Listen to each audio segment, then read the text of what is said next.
3D Medic. You are the first victim.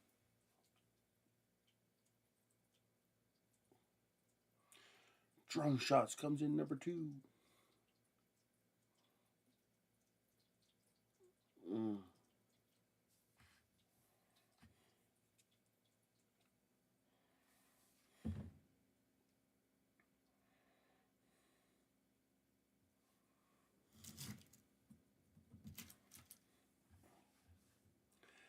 How are you gentlemen doing today?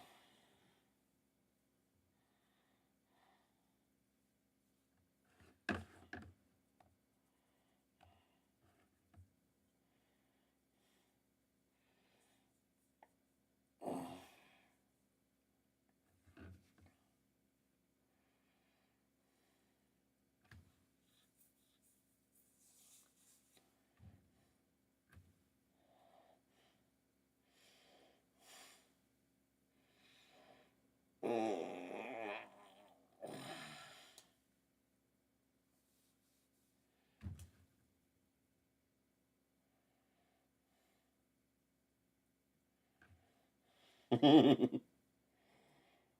were you making runs for?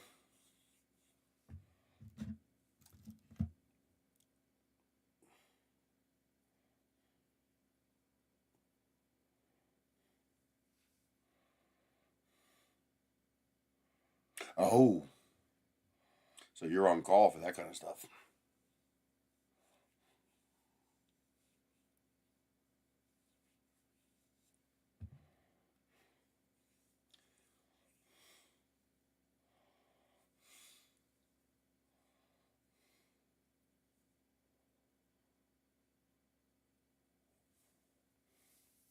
Oh, wow.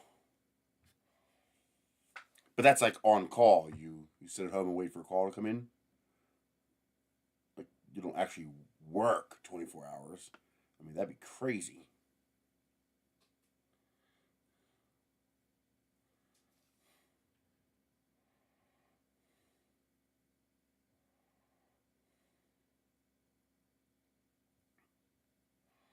That'd be brutal.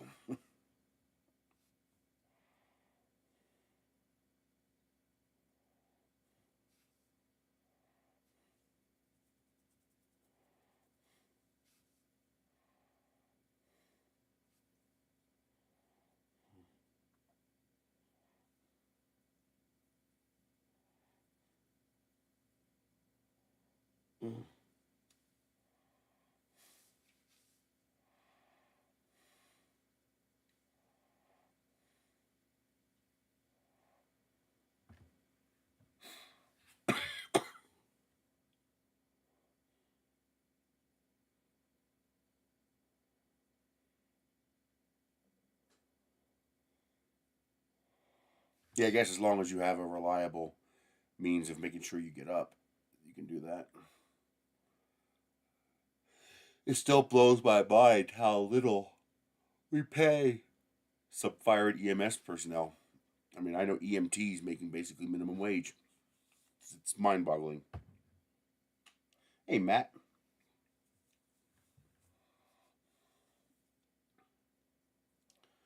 That Vision Miner stuff is working miracles on the print bed.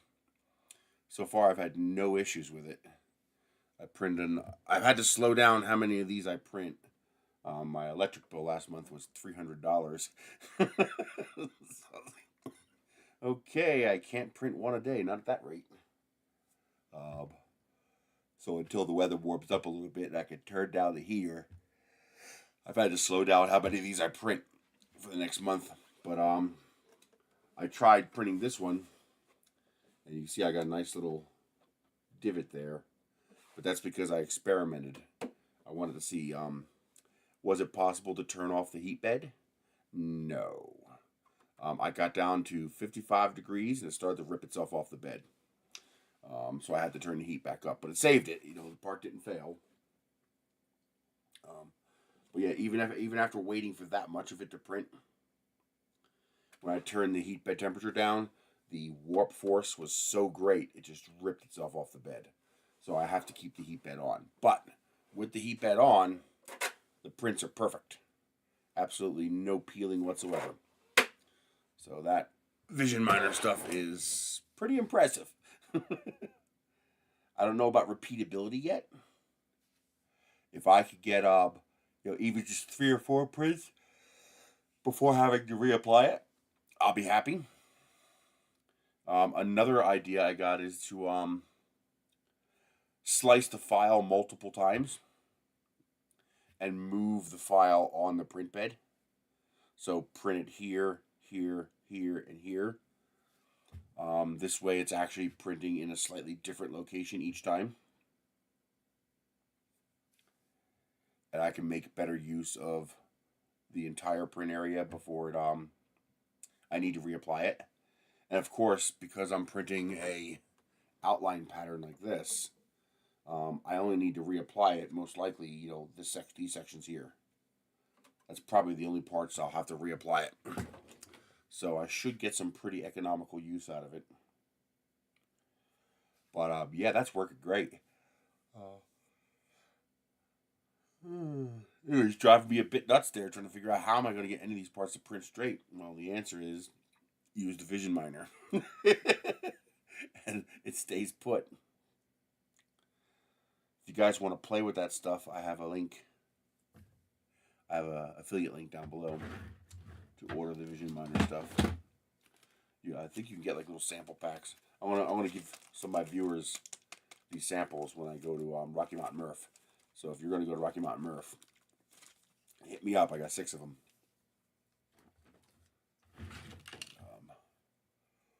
They gave me some samples to hand out to my viewers.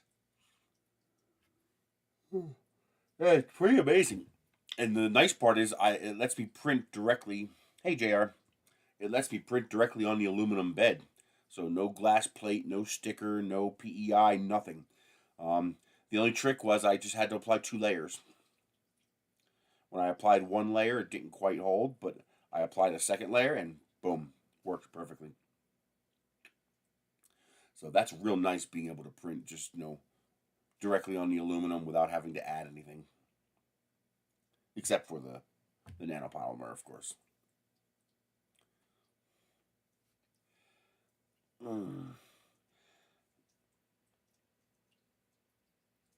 Yeah, I was pretty sick last week. That's why I didn't do a stream. Still catching up this week. My ears are still messed up. I don't know what's going on with that. It's weird. It's like my ear is clogged, so I can't hear anything out of my left ear. Well, I can, but very little. And it's the strangest thing. I went in there. I cleaned out my ears. Really, I'm good at cleaning out my ears. I went in there with the borescope. There's no wax, so there's no. I mean, I can see the tympanic membrane. I can see the eardrum, so there's nothing clogging it physically. And then I found out there's this thing called the eustachian tube between the middle ear and your throat. And my sickness started with a throat problem. My throat got real nasty. My cough got real bad. And I was waking up with cotton mouth every morning. And so I think the eustachian tube got clogged, which doesn't allow pressure equalization. And here's the weird thing that confirms that. If I put my finger here, I can actually feel that this part of my ear is a little puffed up. And if I push on it, I can actually hear air escaping from somewhere inside my ear. And then when I release it, I can hear just fine. And I can actually feel the ear clog back up again as the air goes back in.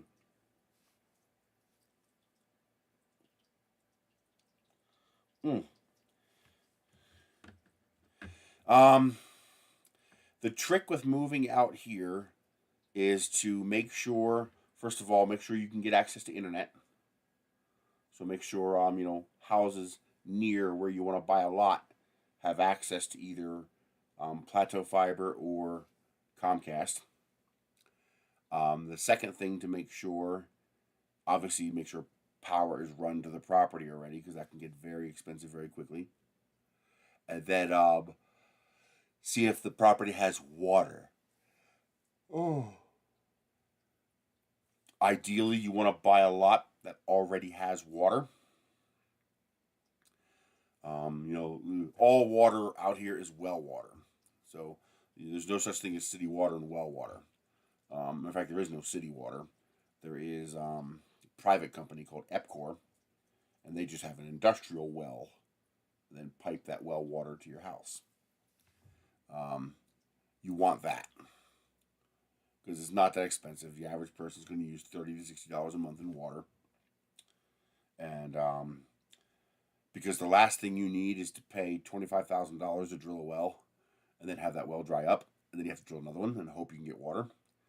Because if you can't get a well, or your well dries up and you can't re-drill, then you have to install a water tank and you have to haul water. Basically, you pay a company to bring water, like, you know, when you pay a company to bring propane to your house, well, you'd pay a company to come and fill your 3,000, 5,000 gallon tank. And it's not stupidly expensive, it's just a pain in the ass. So when I bought this property, I made sure, you know, it had electricity, it had water from Epcor, and it had Comcast available. So I was able, because you don't want DSL. DSL is not broadband. DSL is barely better than dial-up. Now, up here, properties are going to be pretty expensive. Unless you get lucky and you buy like a foreclosed as-is, where-is house, and then you have the funds to fix it up like I did. So I bought this house for... Now, keep in mind, I bought this house before everything went crazy. I bought this house in August of 2019. I paid $47,000, but I had to put like 30 grand into it.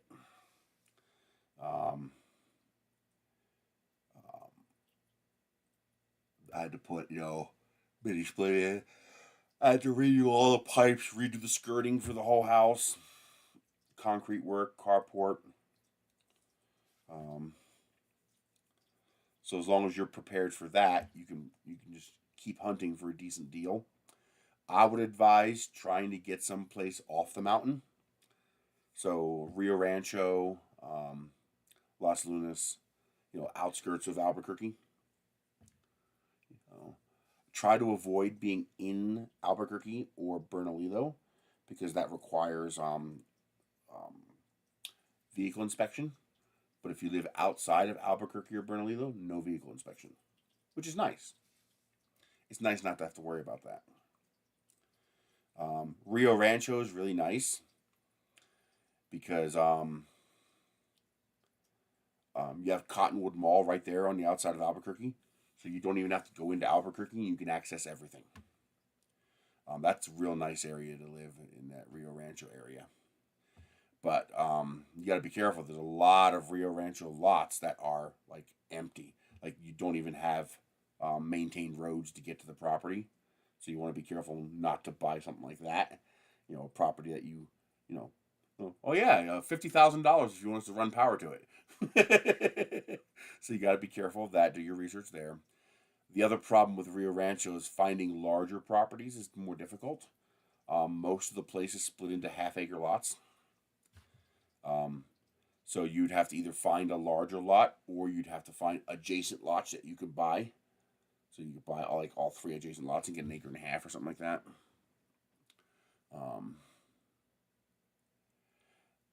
Crime is not as big of a problem as people think it is.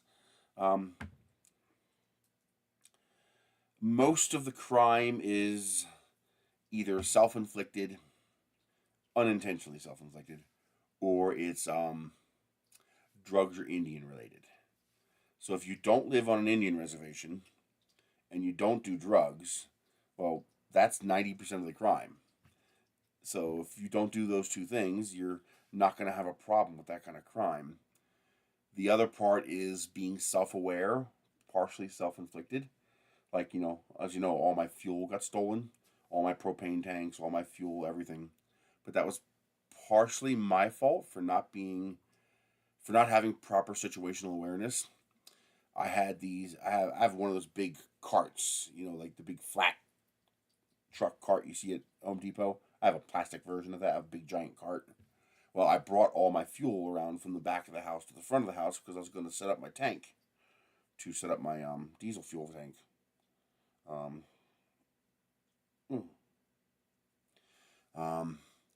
and I left all the fuel sitting there on the cart in the driveway, visible from the road. Big red tanks. I might as well have put a neon sign above it saying, "Please come steal me." That was dumb of me to do that. It was really dumb.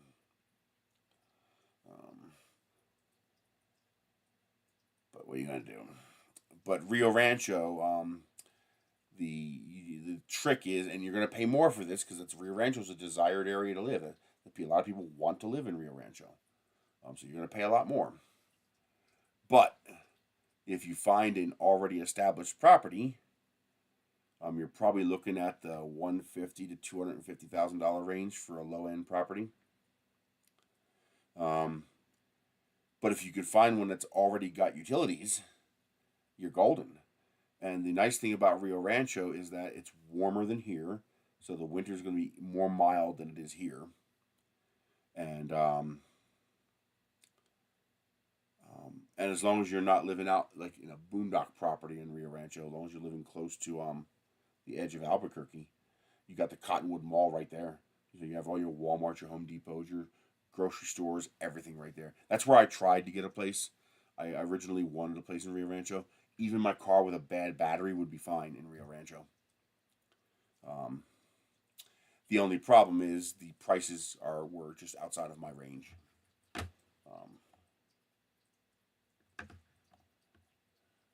Hey, Asger. The budget that I had at the time. Let's check out Realtor.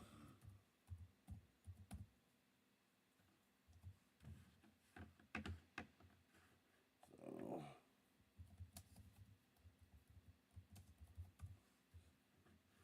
why do you do that? Go away. I don't want to sign in with anything.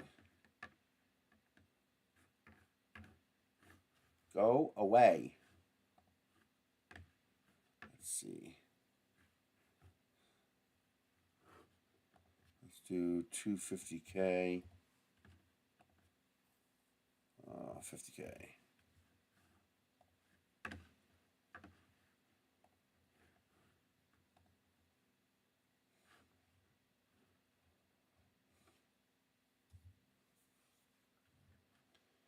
Oh wow! So there actually is some places available. Wow.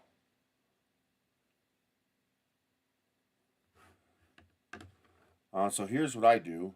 Go to Realtor.com and set the price for 50 to 250,000.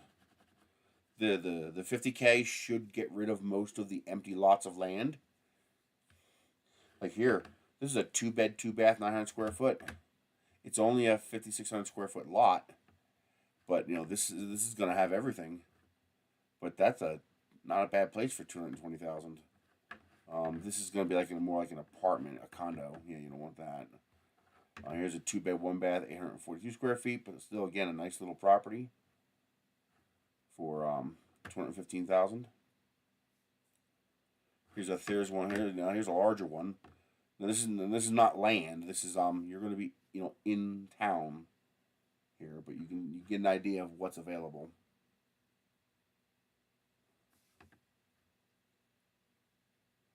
That's a nice one. No kidding, it's already pending. Okay, here we are. We're getting a little further out of town. Mobile manufactured home, 4-bed, 2-bath, 1,700 square foot, half-acre lot. Not bad. 160,000. It's already pending. Good for good reason. Here you start getting lots. Now that might not be too bad. You can see there's established neighborhoods down here and here. So you'd have to find out what it would cost to run power, and also and that's a 3-acre lot too for $60,000. 100 grand, put a mobile home on there, and you're good. That's not bad. That's pretty rare to see that available, and it's pretty close to what looks like established property. So you can see here, these are all homes, and right here, there's going to be power and whatnot. That looks like a water filling station. And there's also established utilities here. So it might not be too bad to run power and water, if water's even available. you'd have to find out, what it would cost to run utilities, because that could be, reasonable, or it could be nuts. But that's 60 grand for 3 acres. Is it going to give me an actual location?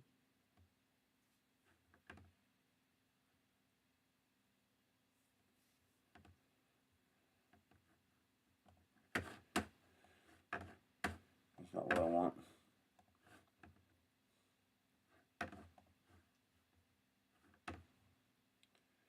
So it's not actually giving me an address.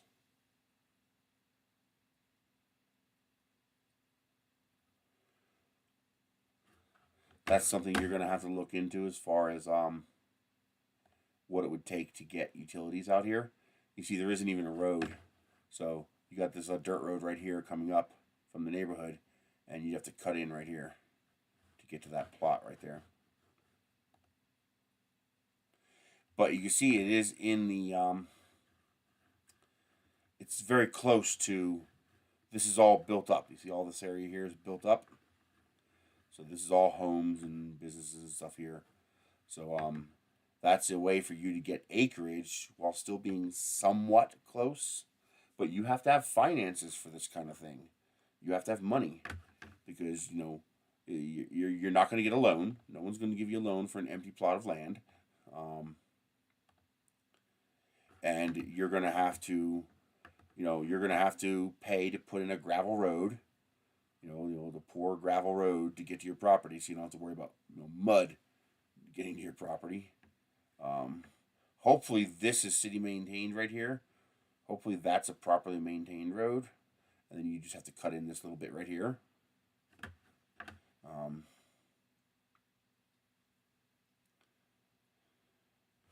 Possibly from this end. But that's pretty close. You're talking less than a mile to established utilities. Now the tightness of this neighborhood would indicate to me that they also have water. I would doubt that every one of these houses has a well or hauls water. That's highly unlikely. I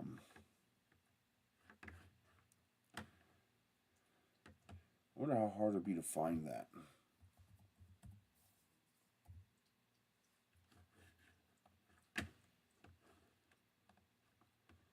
Where is my chat?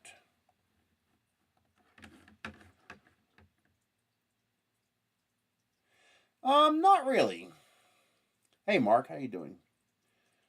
Hey. There are some things about living back east that I miss. I miss the green. I miss the water. Access to the river. Take a boat out. I miss access to cheap resources. Being able to go on Craigslist and get whatever I want for close to free. Just as long as I have the electric car and the trailer, I can go get it. That doesn't exist out here really, because it's more of an island. But there's so much more that I don't miss.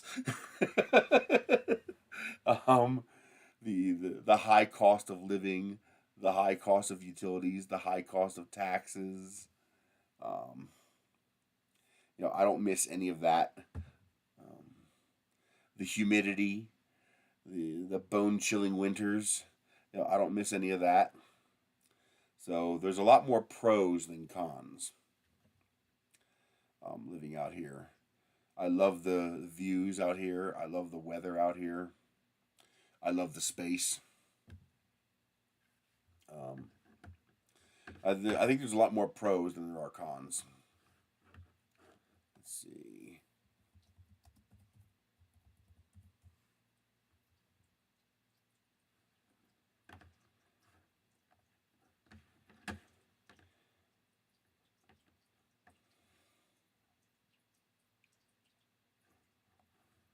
Ooh, I think it's right here.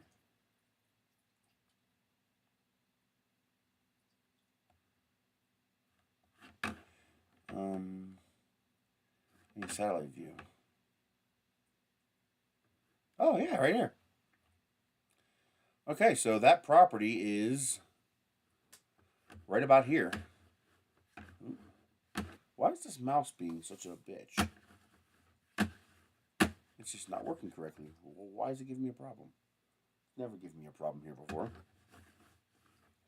Maybe I need some juice.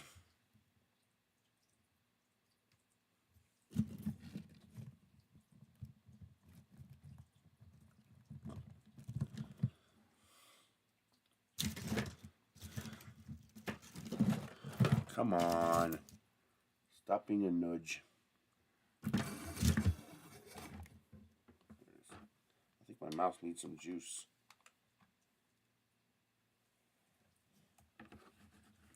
Yep, that's what it was. Let's see, bring up my chat again. So here's, you can see here's this like little, there's like a school over here. Yeah. C&M West Side building over here. So there's a university over here, which means you're definitely going to have some kind of broadband access. Here's a family school right here. That looks like a solar farm. And then you can see high density housing here, which means they're almost certain to be water here. I'm pretty sure that is a water filling station. Right there. So the problem is your property would be right about here. So this road does look like it's maintained. Yep. You're still going to want to be careful because if you're driving a car, you can get stuck on these roads. So you'd be coming up this road right here, this dirt road, probably barely maintained, and then you'd have to cut in your own road to get to your property out here. I don't know if that's something you could do yourself, like you could pay a company to bring out truckloads of gravel.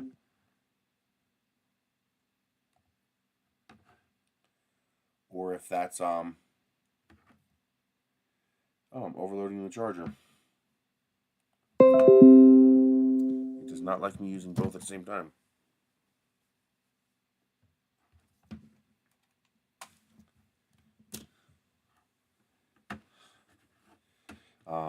Or if you'd have to organize with the city to manage that. I'm not sure how that works.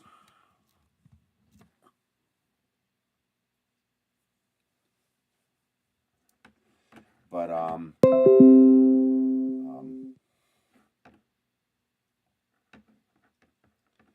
you have to find out what it's going to cost you and whether or not you could afford that.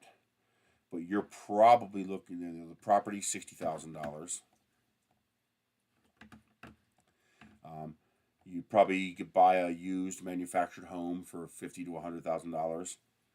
Put that on the property relatively easily. But then you'd also need to run power. So from here, probably power along the road here. Probably have to have power run up, water run up, and cable internet run up. Whether they'll even do that or not, and what that would cost, I have no idea. You're probably looking at a mile run. You're probably looking at about a mile. Not even half a mile. You're probably looking at about half a mile to a mile to go from here to the property. And I don't know what that's going to cost to run electric, water, and communications. And of course, you need to install a septic tank for your sewer. So you're probably looking at, I want to say between $50,000 and $100,000, not including the house, just to get infrastructure run to the house. That would be my wild guess. I don't actually know. Now, of course, if you have the money, you could go off grid. If you had enough money to buy, like if they told you $50,000 to run electric, well, at that point you'd be better off just installing, a 20 kilowatt hour battery bank and a bunch of solar panels. That'd be more than enough to power your entire home, and let cost less. So it all depends on what they want to charge for that. But being this close to everything would be pretty nice. You got a school here, you got a university here.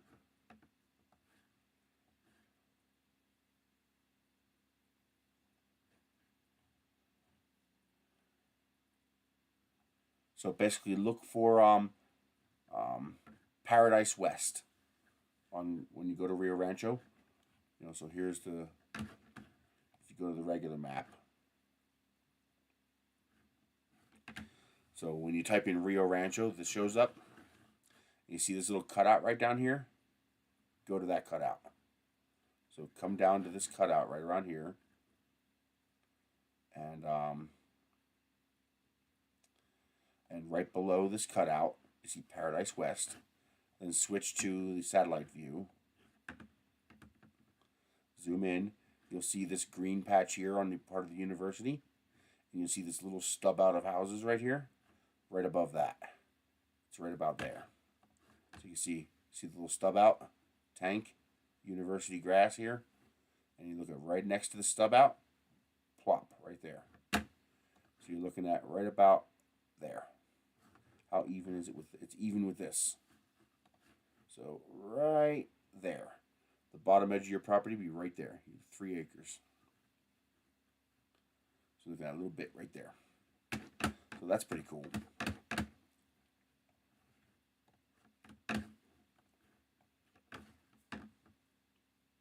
Yes. Yeah, don't depend on that. That would require that all of you be looking to buy all at the same time, all in the same area. And yeah, don't depend on that.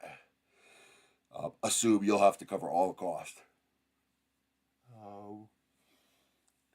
The nice thing is it's a very short run. You're talking about a half mile. So it's not going to be cheap, but it shouldn't be egregious.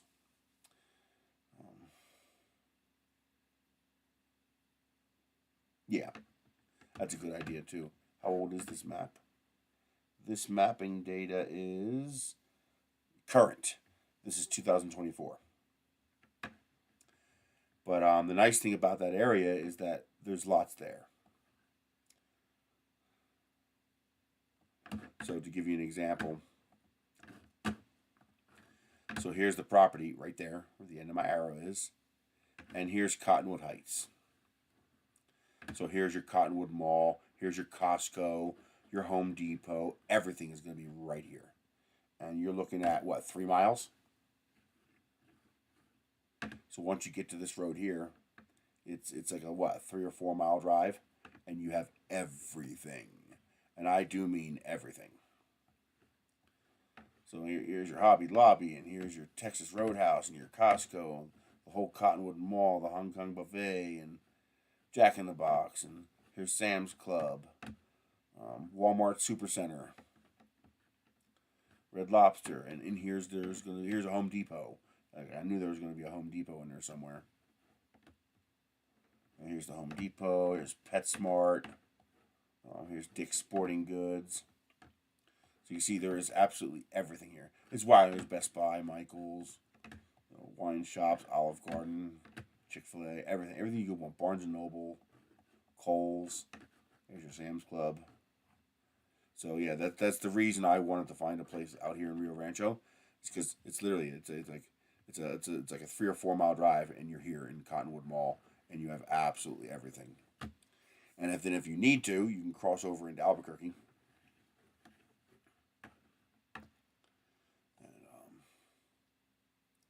So it's pretty nice to be able to, if you can afford it, to grab a place out here in Rio Rancho, and you're such a short trip to everything, to absolutely. So you're out in the middle of nowhere, but you're 4 miles from absolutely everything. And you won't have much of a commute. What we call traffic out here, back east, you'd be like, what traffic? What they call heavy traffic out here is nothing. I see people going next door and they bitch and moan about the traffic, and then I take the drive and I'm like, what traffic?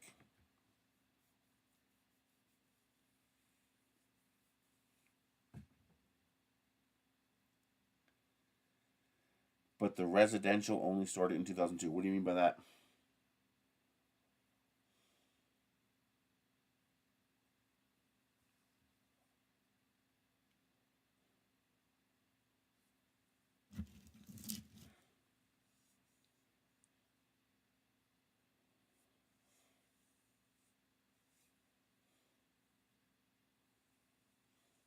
Oh, that particular part right there? Yeah, that's all brand new.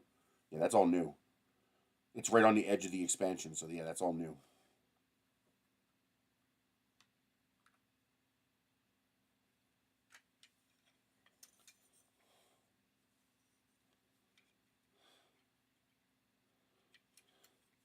It didn't notify you?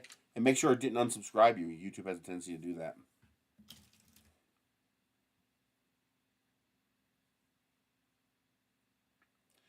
Well, that depends on how you define dangerous.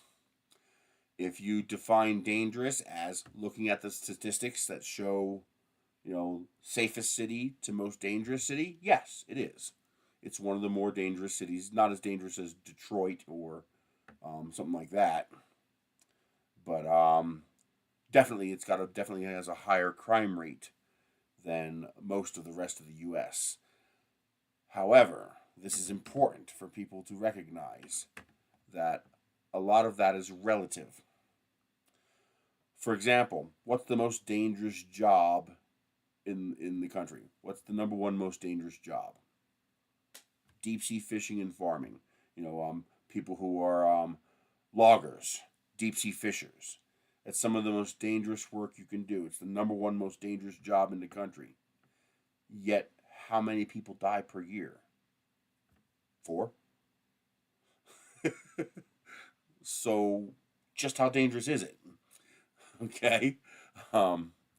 It's dangerous on a per capita basis. Yes, very few people do that job, and so 4 people. When you only have 1,000 people doing that job, 4 people's a lot relative to the 1,000. But still, 1 in 250 chance of getting hurt. It might be worth the money. So it's relative. So so the question you have to ask is, what is the crime? Well, the vast majority of the crime that makes up that statistic for most dangerous city is petty larceny. So people's cars being stolen, people's cars being broken into, and their stuff being stolen, stuff like that. And how does that stuff happen? Well, let me put it to you this way. The Albuquerque police puts out a news bulletin every winter imploring people not to leave their goddamn cars running with the keys in the car in the driveway. Because the local meth head walking by is going to take off with your car and leave it somewhere halfway across Albuquerque. So that's going to dramatically increase the crime statistics of the city. But it's also a problem that's easily avoided. Don't start your car with the fucking keys in the ignition. I mean, should you have to worry about that? No, but you do here. And so you can remove yourself from that statistic by simply not doing that. I mean, how many times have I had my car broken into in Albuquerque? 0. Do you know why? Because I am aware of the problem in Albuquerque. There's a lot of drug users. No, I've come across no issues yet. No real issues that aren't, semi self-inflicted. Um, the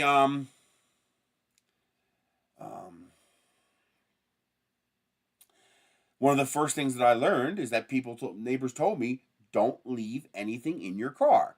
There's a lot of homelessness and there's a lot of drug users in Albuquerque.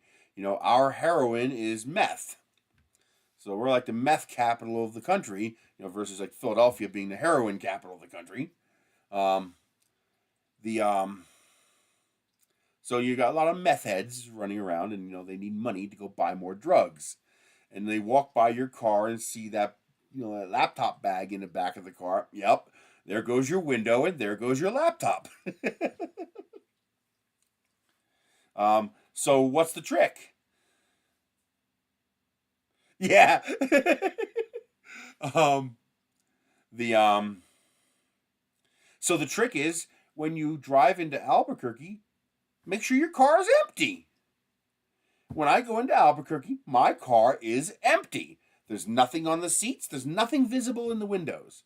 So when that meth head walks by my car and looks inside the window and sees nothing, he keeps walking because there's nothing in there for him to steal. All right, so now I'm not part of that statistic of cars being broken into, and I don't leave my car running in the driveway, so I'm not part of that statistic of the car being stolen. Hell, do you know what my Kia Soul, my Soul Reaper, my little green Reaper that I bought, I got it for $7,000 because it's a 2017. I got it for $7,000 because it was a salvage title. Do you know what it was a salvage title for? Theft recovery. The car was stolen.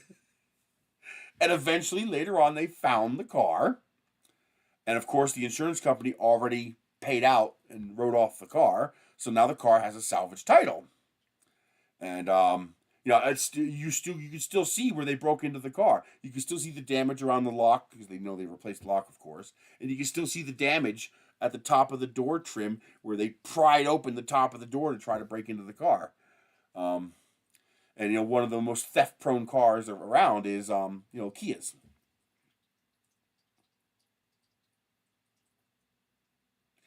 Well, property prices are cheaper here compared to, for example, Houston or Philadelphia, Levittown or Seattle. But this is also the only built-up area in the state. You have Farmington, you have and Albuquerque, and then you have a little bit in Roswell and Alamogordo. But it's also a large up-and-coming area. People retire here because the cost of living is so low. So there's a surprisingly large amount of high-value property around here. So you'll have that Corrales, Cottonwood Heights area is a very high-end area. You want to buy a house there, you're spending $600,000 or $700,000, and you're getting a little cookie-cutter house like you would anywhere else. That's why you got to live a little bit outside of the built-up area. My house here is a fluke. I should not have been able to get this house. It was just a fluke that I got this house. Most of the houses in this area, are $300,000-$400,000. Man, this ear is driving me nuts. Yeah, Rio Rancho's nice. But again, the more built up it is, the more expensive it is. Because somebody already invested to have the road paved and the electric run, the water run, the communications run, the cable run. So that's already been done. So of course that value is going to be quite a bit higher. But as soon as you start moving just outside of that area, you're going to get more into empty lots and mobile homes. But you're also going to start getting into larger lots and lower prices. But the consequences come along with that. It's not as built up.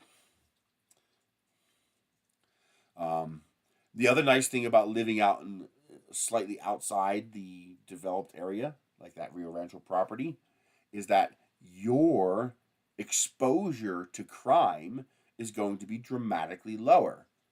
I mean, is the thief going to drive out to your little plot of land a mile off the main road where there's nothing else? No. Why would he bother? He's not going to drive out there on the off chance that you might have something in your yard he can steal. No, he's going to hit all those homes in the developed area. I don't know. I wouldn't know how to determine that, Marcos. Or Maca. I honestly don't know. I mean, now there are consequences. So, New Mexico is one of the poorest states in the country. And there's not that many people here, so there's not much of a tax base here. There's only 2 million people in the entire state. I love Twizzlers.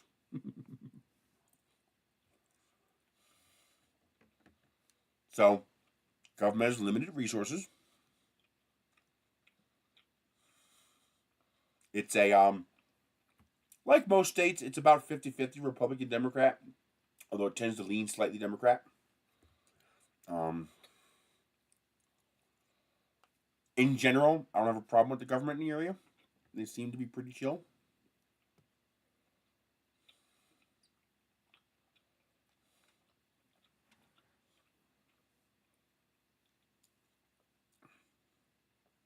One of my big things is I made sure I did not buy land in an HOA. I will not live under an HOA.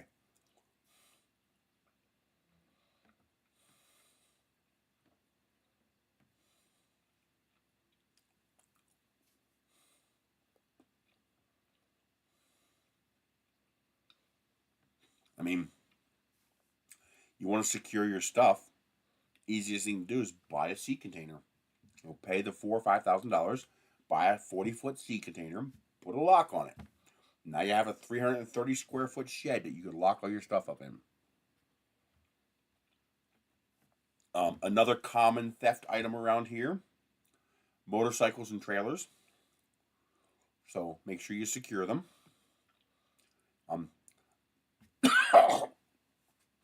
They'll come right onto your property, hitch up your trailer, and drive off. And, so that's something you need to be wary of if you're going to have that kind of stuff. One guy here in town just had his beautiful Harley shovelhead stolen. They broke into his storage unit and took his motorcycle. He paid for a storage unit. And so that sucks. Most likely, he went into his storage unit and someone saw it and just marked it and came back later and broke into it and took his motorcycle. So you got to be careful of that kind of stuff. But, look how much theft there is in Houston and stuff like that.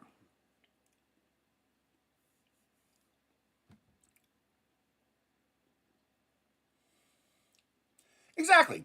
I mean, now if you go around and you start putzing with the local gangs and drugs and shit like that, well, yeah, you're going to be part of that crime statistic now. But if you stay away from that kind of crap, then you're not involved in that kind of crap.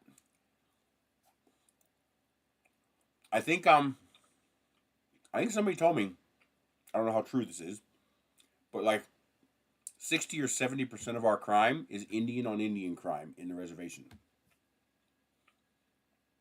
A lot of drunkenness and depression, and it's but if you're not an Indian living on a reservation getting drunk in a bar, then you're not part of that statistic. Okay? Don't leave your car running. You're not part of that statistic now. Don't leave stuff in your car when you go to the grocery store or when you go to the movies. Make sure your car is empty. Literally empty. When I go into Albuquerque, my car is empty. There is nothing in the car. Nothing in the hatch. That's not covered by the privacy cover. There's no bags or laptop bags or camera lenses. Not even a lens cap. Someone sees a lens cap, they might think, ooh, maybe there's a camera in there.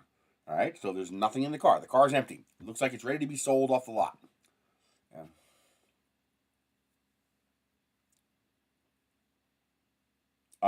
Indians are the natives, buddy. We're the foreigners. For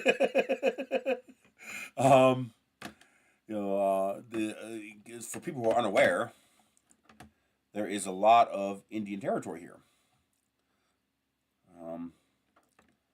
So I believe most of this green area here is all Indian reservation. If I remember correctly, oh, you can't see that. Hang on. If I remember right, all this green area here, all this green area here, all this here, this is all Indian reservations. So, what kind of Indians live near our?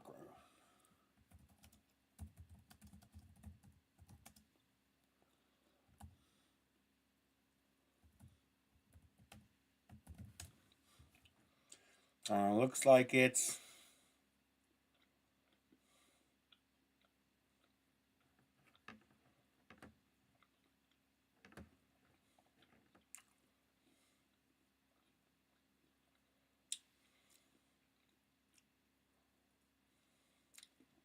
these guys. Lots of these tribes around here.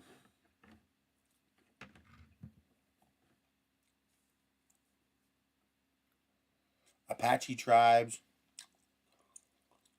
Jicarillo, Mescalero, and Navajo. Looks like those are the dominant ones around here. Yeah, tribal reservations. Yeah, they were here first. They were here long before the Europeans got here.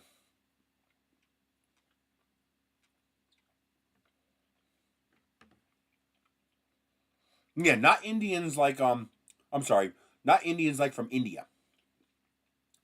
Indians as in Native Americans, Apache, Navajo, Native Americans.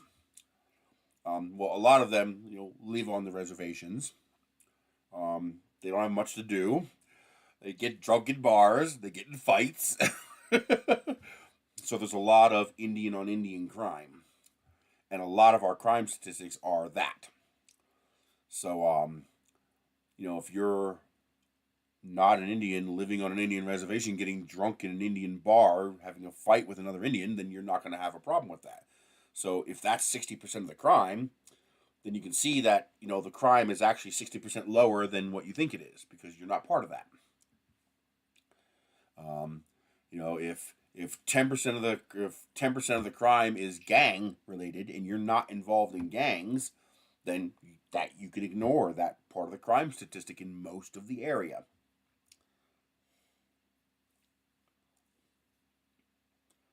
Oh, really? I didn't know that. So we called them Indians because we thought this was India?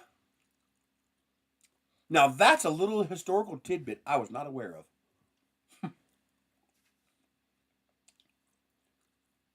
Huh.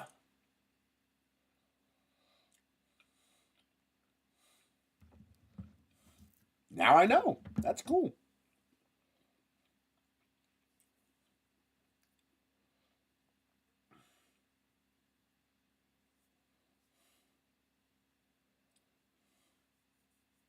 I didn't know that either about people outside the U.S. not calling them Indians. That makes more sense, though, now that I think about it.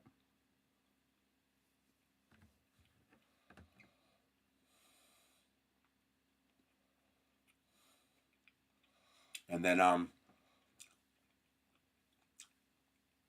if you don't do meth and don't do things that attract meth heads, and you're not involved with gangs, and you stay out of the gang areas, and you're not a Native American getting drunk in a bar on tribal lands, then Twizzlers.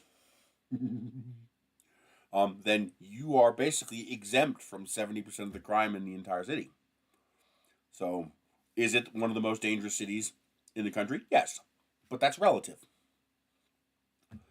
I mean, I've never had someone even so much as threaten me in the entire 4 years I've been out here.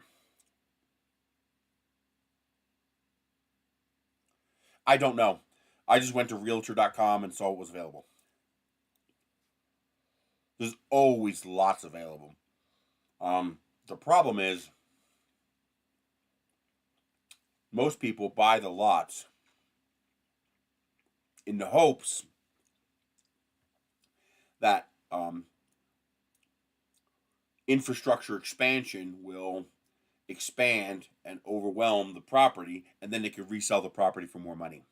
That's what they're hoping. So there's like an expansion. Think of it as an expansion front, right? You buy here, you've already passed the expansion, so the infrastructure's there and the property's really expensive. But out here, there is no infrastructure, and the property's very cheap. So you buy in front of the wave coming out, and then after the wave passes, now all your neighbors have infrastructure.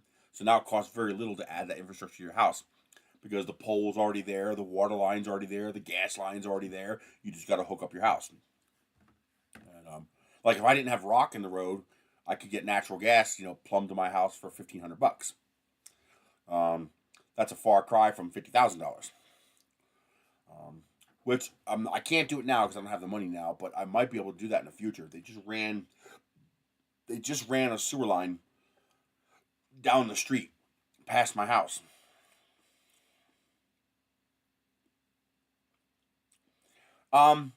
No, that's not how it works, Macca.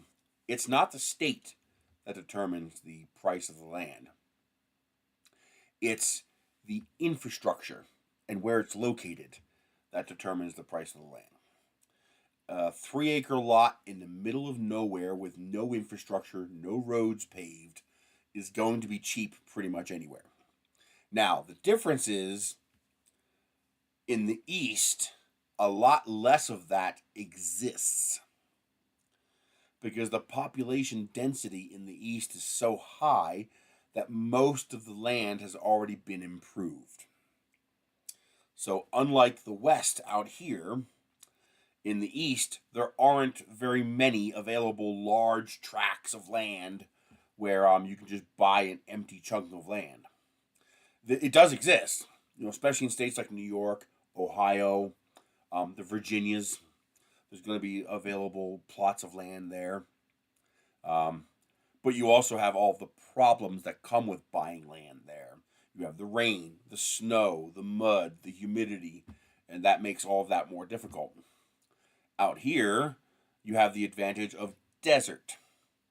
That means everything is drier, everything is cooler, everything's less humid. But that also comes with its own problems. And that problem being, for example, water access. One of the reasons New Mexico is not more developed than it is because of lack of water. You move out here and you realize there's, well, not you, but a developer, wants to move out here and realizes there's no water. And so they can't build homes because there's no water to put homes in. So the development follows the water. Now, you as an individual, if you're willing to live that kind of lifestyle, can take advantage of that.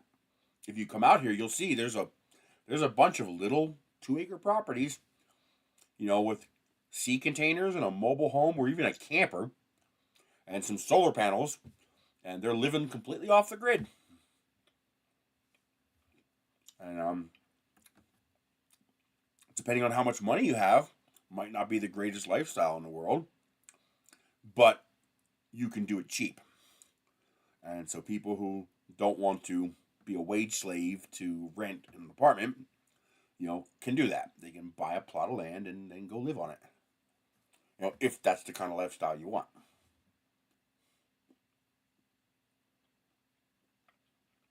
I don't know. There's always construction going on. But again, it's a poor state.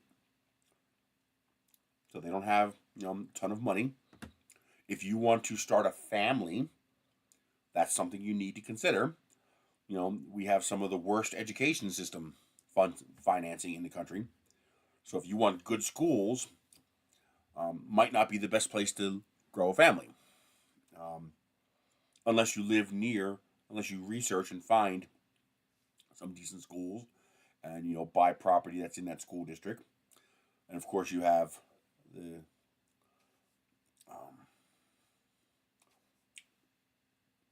UNM, University of New Mexico. So secondary education is not a problem. But then again, if you find an area with good schools, that area is probably already well developed and the property values are already pretty high. So, it's a give and take. You buy in a cheaper area, but you end up in the cheaper schools. You find a place with better schools, but all the properties are $300,000. And when you have a poor state with not a lot of people, remember there's 2 million people in the state, and we're the 5th largest state in the country. We're the 5th largest by area, but we only have 2 million people in the entire state. And almost half of the entire population is right here around Albuquerque. Albuquerque itself has 667,000 people, and then you probably have over 1 million people when you factor in all the outskirts, Rio Rancho, Bernalillo, Las Lunas, Bosque Farms, Tijeras, Edgewood, and Moriarty, and all the areas surrounding Corrales. And when you add all those, it's probably over 1 million people. So most of the population is living here, or in Farmington, Alamogordo, Roswell.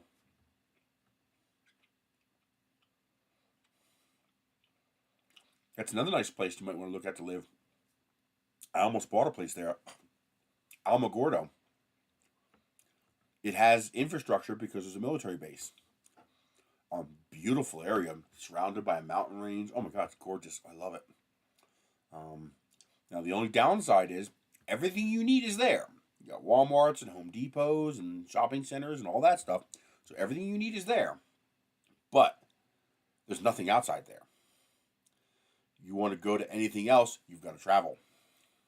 And it's not like, it's not like Levittown, Pennsylvania, where, 10 minutes to Fairless Hills and 20 minutes to Princeton, New Jersey, and 15 minutes to Burlington, New Jersey, and 30 minutes to Philadelphia, and 20 minutes to Upper Darby. No, just to get to Albuquerque from here is a 25-mile drive just to touch Albuquerque.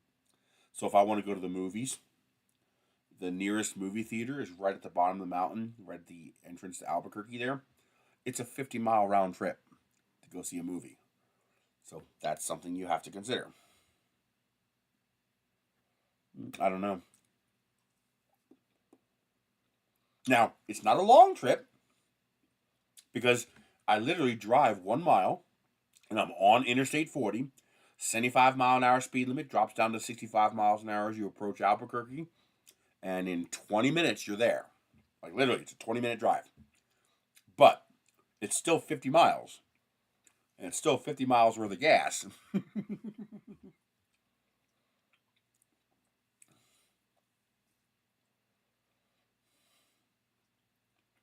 Yes, I do. Yeah, I'll be here the rest of my life. Well, I'll be here the rest of my life whether I want to or not, because I can't afford to move anywhere else again. But I do not regret it. I do like it.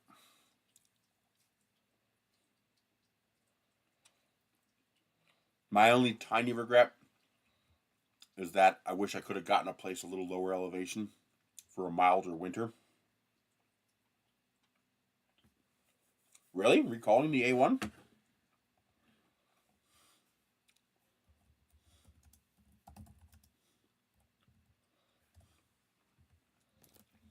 Yeah. Just the A1, not the A1 Mini.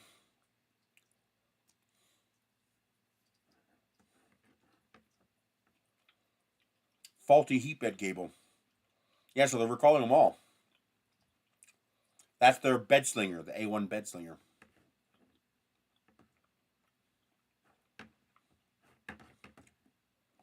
So here's that.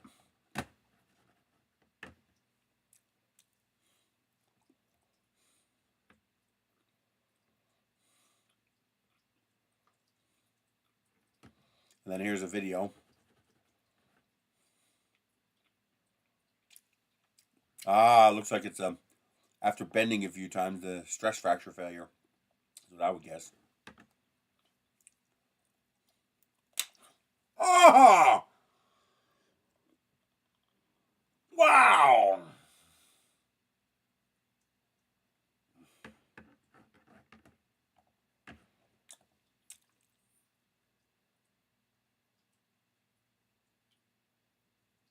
I'm surprised I didn't break a tooth doing that. Wow.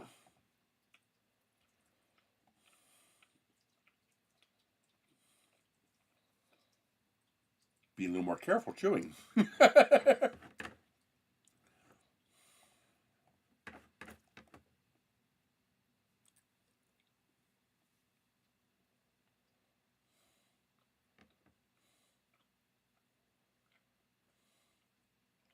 Oh, really?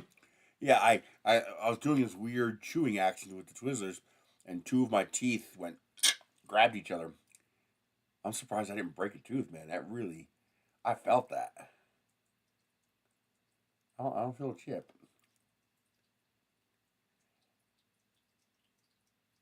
Yeah, I don't feel a chip or anything.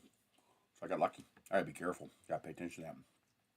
Well, it's just a heat bed cable. Yeah, I know. It rattled my head when it happened. That's why I thought for sure I broke something. But no, it doesn't look like I broke anything. So I imagine that now the bamboo is supposed to be a consumer level project. So that's obviously why they're going to have a recall. They're going to treat it like a consumer product. But however, anybody experienced with 3D printing can probably fix it themselves.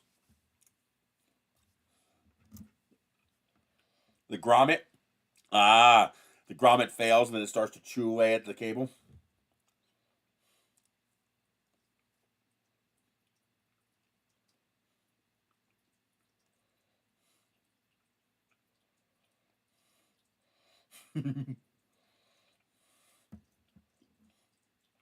I was sick last week. I'm still sick a little bit. I got nasty cough, headache, queasiness. My ears are still clogged up. I think it's the eustachian tube going to the middle ear, because if I press on my ear, I could actually hear the air escaping. And when I release, my ear is fine, and I can actually feel it filling back up with air again.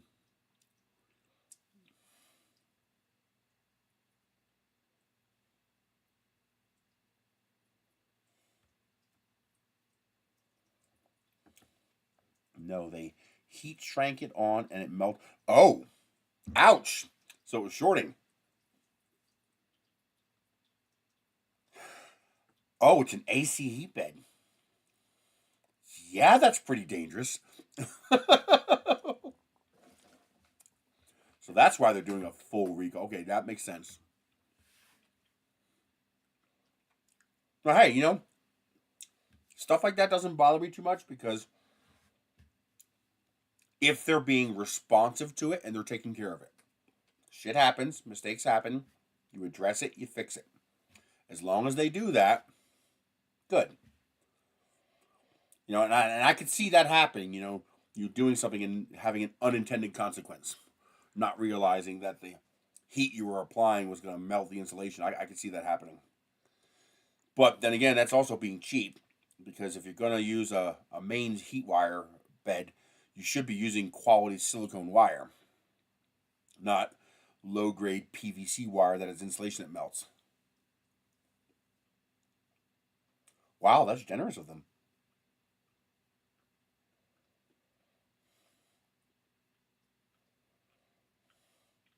Huh.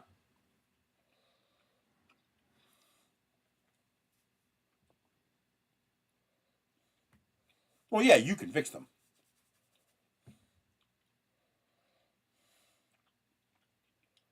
Well, that's not bad. They'll give you a replacement bed and $120. That's generous.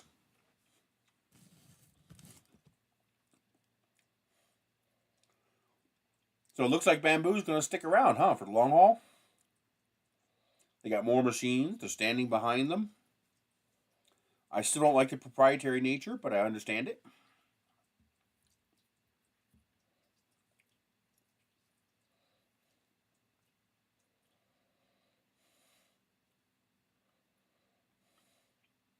Well, yeah, of course, they got to make the parts.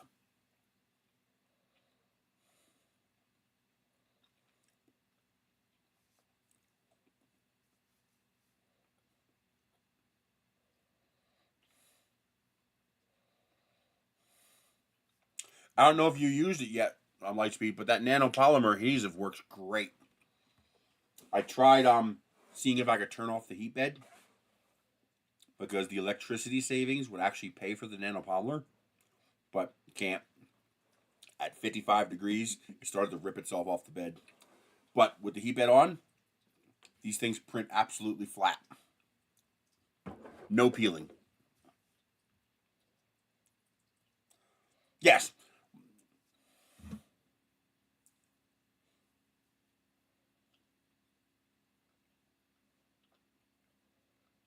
Well, they're not a big company. They're a Chinese company. They're nothing compared to Creality, and I wouldn't even consider Creality to be a big company. But if they keep making kick-ass products, they'll get there.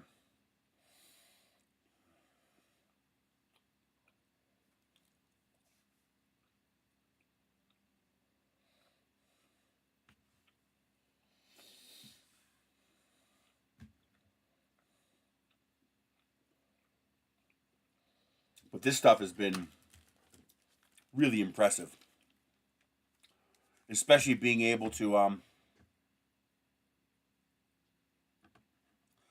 I know, but I don't have $600 to buy a printer. If I had $600, I'd pay my property taxes.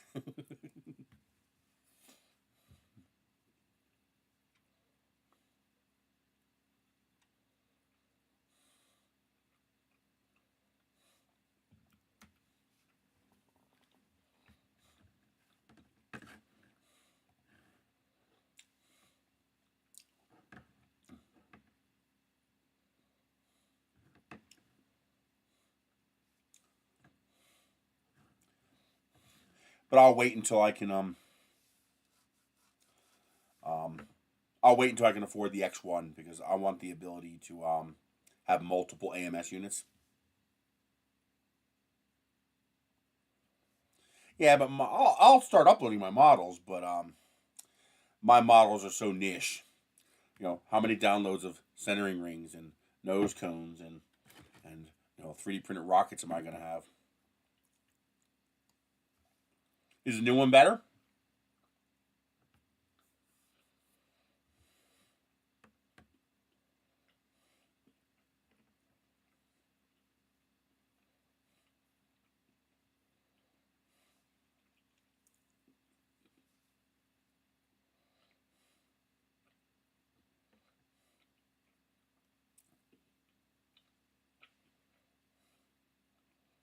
Does it allow more than one AMS? I know the A1 Mini, you can only have the one.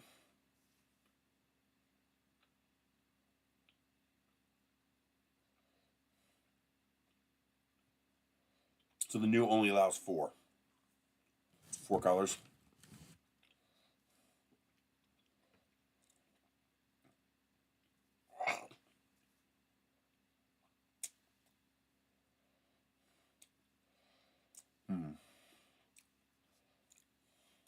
Oh, it's good the P1P does. I thought it was limited to one as well.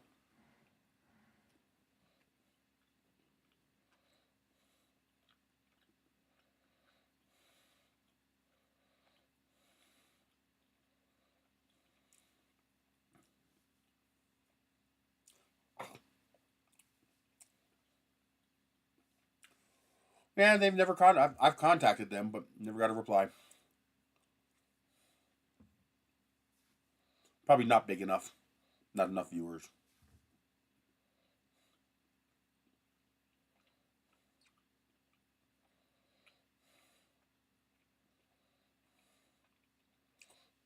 Yeah, see, that's the only thing I don't like about the color changing is the just the enormous amount of waste. That's why tool heads are nice. The tool changer, an individual head. Okay. The um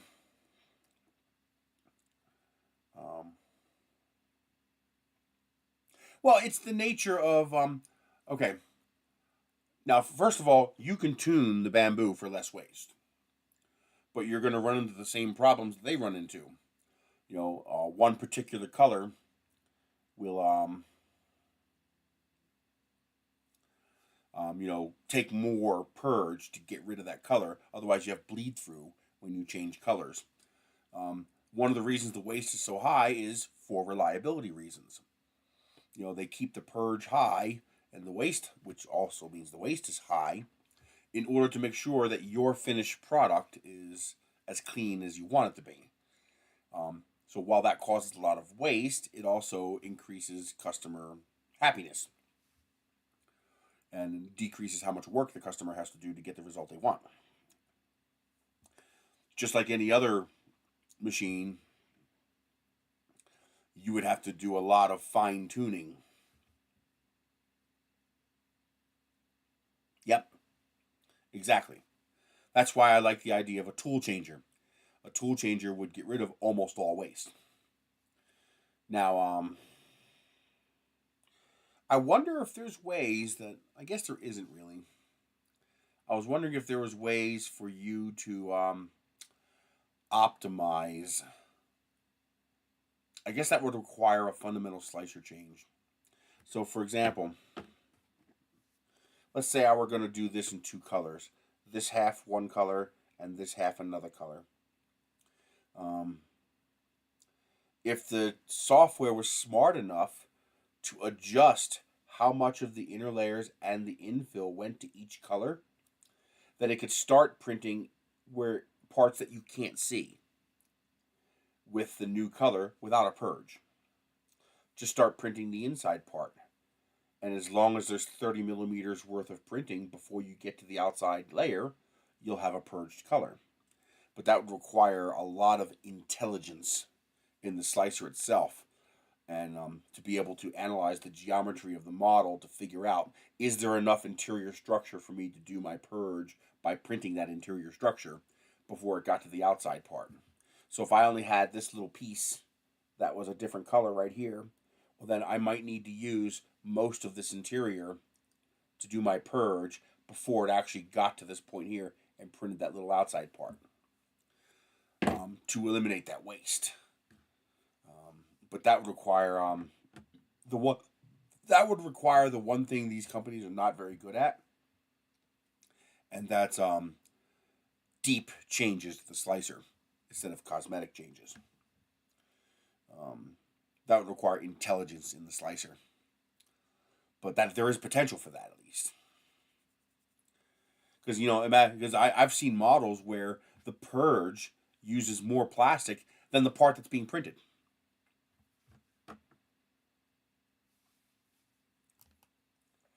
To a point, yes, but it would need to be more intelligent.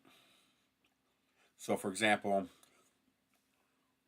all right, imagine printing my head, and I want to print my nose a different color than the rest of my face. Well, the purge is going to use up more plastic than the actual print of the nose. However, if you sliced off my head and saw the inside of my head and could calculate how much of this you had to dedicate in order to be able to print my nose without any purge, that would take a bit more intelligence on the part of the slicer.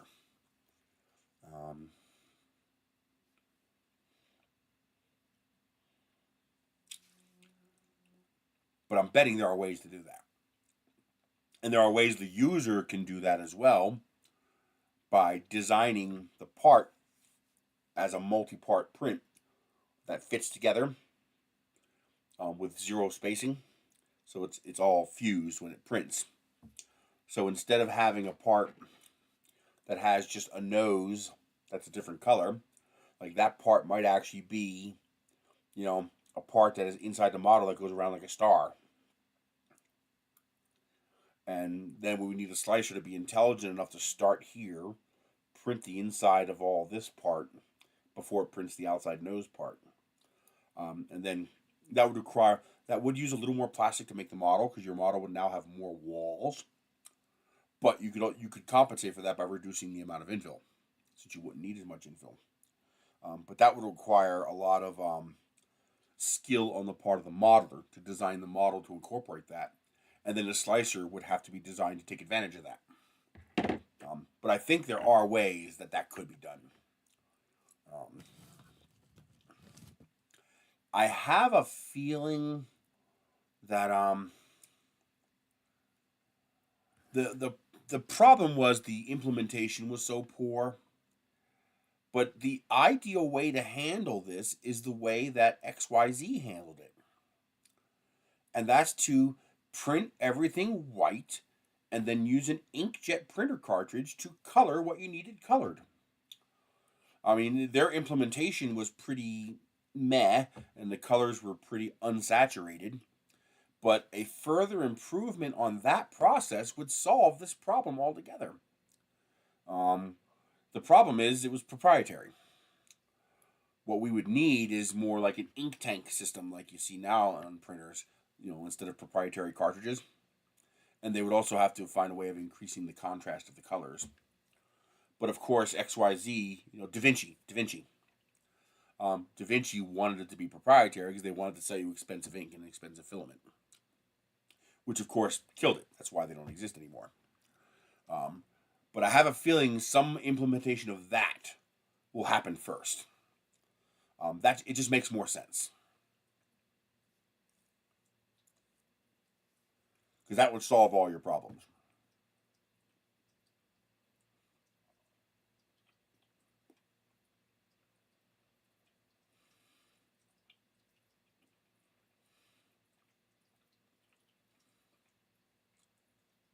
At that point, the slicer wouldn't even matter anymore.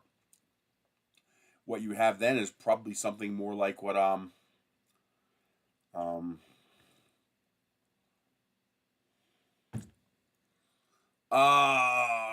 company that makes the Canvas software, DeWitt sent me one of the units that takes the 4 color filaments and fuses them.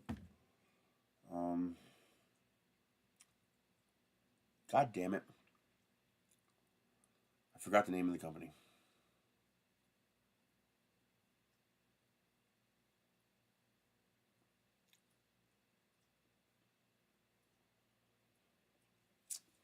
No, it would have to be a custom filament. DaVinci actually took care of that. They didn't have too much of a bleed problem. What they had was a lack of color problem. The colors were very unsaturated. So the colors just didn't have much depth. They didn't have too much of a bleed problem.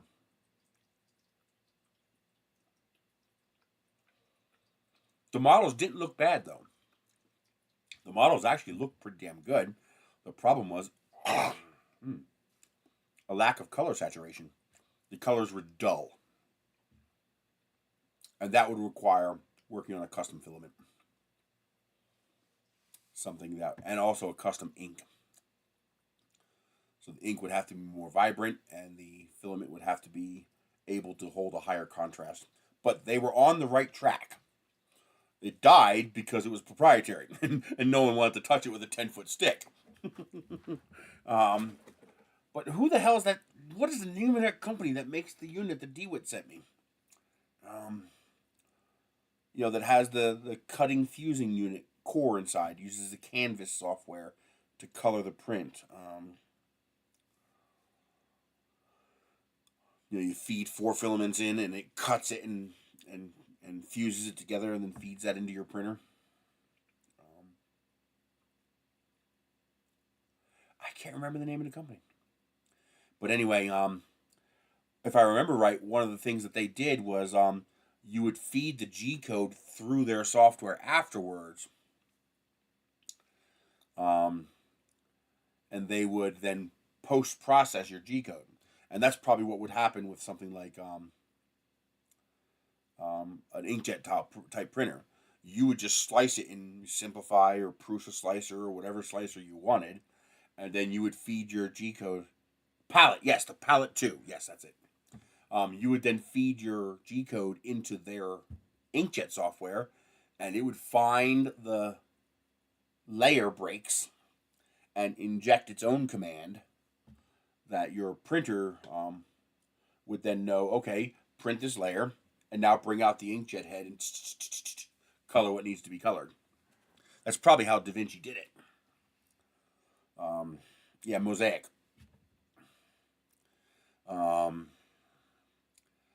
But the trick would be to get something a little bit more consumer friendly, less proprietary.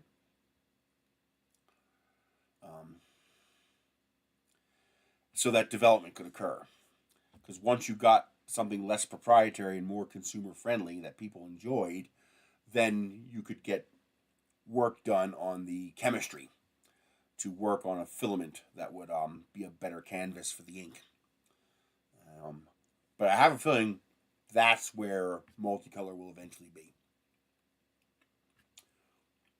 This idea of making multicolor prints by using multiple filaments doesn't make any sense. It's dumb.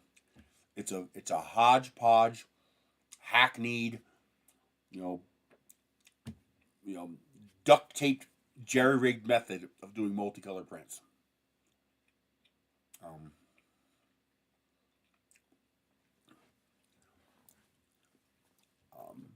For true color prints, for just multicolor stuff, it can make sense when you want to use specialized filaments, like that nice glitter filament with that nice silk filament.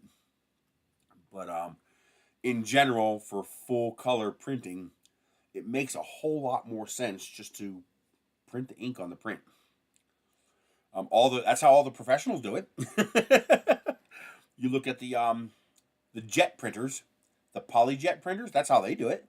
None of them do multicolor structural material. None of them. They print the color on the material. And there's a reason. The technology already exists, and the technology is already good. Reinventing all that doesn't make any sense when the technology already exists, already cheap, and is already very effective at doing that. This thing with the colors bleeding, that's all nonsense. That's because they're using existing filaments and stuff like that.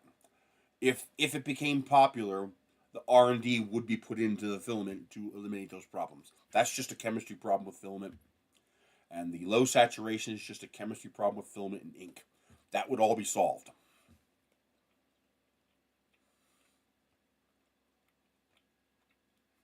But someone has to make the investment. Now, there is another problem with the inkjet method. The prints have to be perfect. You can't have warping and stuff like that if you're going to use an inkjet head, because you'll just crash that inkjet head into the print. So that becomes an issue too. The prints need to be more reliable, and each layer needs to be flat. Again, that's why they do that with polyjet. It's a lot easier to have that consistency. You don't have the same warping, bending, twisting problem that you do with filament printing. And but yeah, I think ultimately the future is going to be some sort of an inkjet hybrid based system. It just makes the most sense. In the meantime, we get things like the Mosaic and the MMU and the AMS and stuff like that, because that's what we got. But imagine loading up an X1 carbon with $50 rolls of proto-pasta and then looking at that waste pile. Oh, that would hurt. Oh, that would hurt so much. That would be so painful. There is another technology that I'm surprised never took off. I guess just because it was too complex. But I thought I remembered there being, maybe this didn't actually exist. I thought there was a company that had a nozzle that had a needle. And when they wanted to stop printing, that needle would go and block off the nozzle. Like there would be a second channel in there, and it would just cut it right off. And so you'd have zero oozing. You'd have zero oozing and zero drippage problems. And of course you would have, but that's better for a tool head changer, for a tool changer. Because then you'd have a dedicated nozzle for each one. You also have the problem that you always need a little bit of purge, no matter what method you use. For example, the plastic sitting inside the hot end being hot is going to hydrolyze the plastic, meaning the plastic's going to break down. You ever see the goo that comes out when the nozzle sits there hot for too long and you got to push some filament through before you get clean filament to come out? That's hydrolyzed filament. Obviously, that can't be part of your print. And if you have a layer that's taking 30 minutes and most of that layer is one color, well, those other colors sitting there in their hot ends, all that plastic it's only a little bit, but all that plastic's ruined. And each of those will need to purge. So you're always going to have just a little bit of purge. Might only need to be a millimeter or two, but you're always going to have a little bit of purge. I just don't see a way around that. Oh, by the way, somebody suggested I download Forest of Piano, the anime Forest of Piano. Fantastic series. I loved it. That kid really liked Chopin. But that was a great slice of life series. I love that. That was wonderful. I finally found a site where I can start getting the individual dubbed episodes of the new series coming out. So I'm watching Solo Leveling. The first 3 episodes are dubbed. So that's looking fantastic. That's looking like it's going to be a kick-ass series. I also started watching my first Chinese anime, my Donghua. I think they call it Dongzhao. That's what they call animated stuff in China. The Daily Life of the Immortal King. Very good. First of all, the voice actors are top notch. It is some of the best voice acting I've seen in a dubbed series in a very long time. I mean, it is smooth. Especially the headmaster, the beautiful bee guy, who's the chubby headmaster of the school now. Oh man, his voice is smooth. but all the characters very, very smooth. It's also interesting that you can see the anime from China is very different than the anime from Japan because their culture is different, the language is different, how they see the world, morals, ethics, and interaction and culture is all different, and that comes out in the animation. It's not better, it's not worse, but it's definitely different. And I like different because different is something new, is something fresh. And so that comes out in spades in the Immortal King series. The first 3 seasons are available in English. 4th season is out, but not available in English yet. I think February 10th they're going to begin releasing the English versions of the 4th season. But that's a fantastic set. I'm enjoying that a lot. What's a couple other ones that I watched this recently? I'm enjoying the Irregulars at Magic High School. That one's pretty decent. I'm enjoying that one.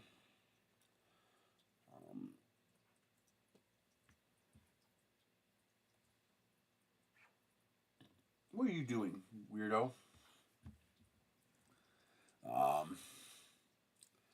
What else was I watching?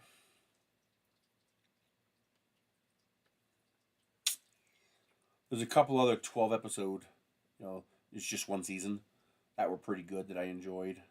I don't remember the names off my top of my head though. They're on the computer here. But I've pretty much filled my 2 terabyte hard drive with anime. Like I filled it. I got like 60 gig free. And that's why I dug these out to get some of the other stuff off of there, so I have more space. But yeah, those are proving quite enjoyable.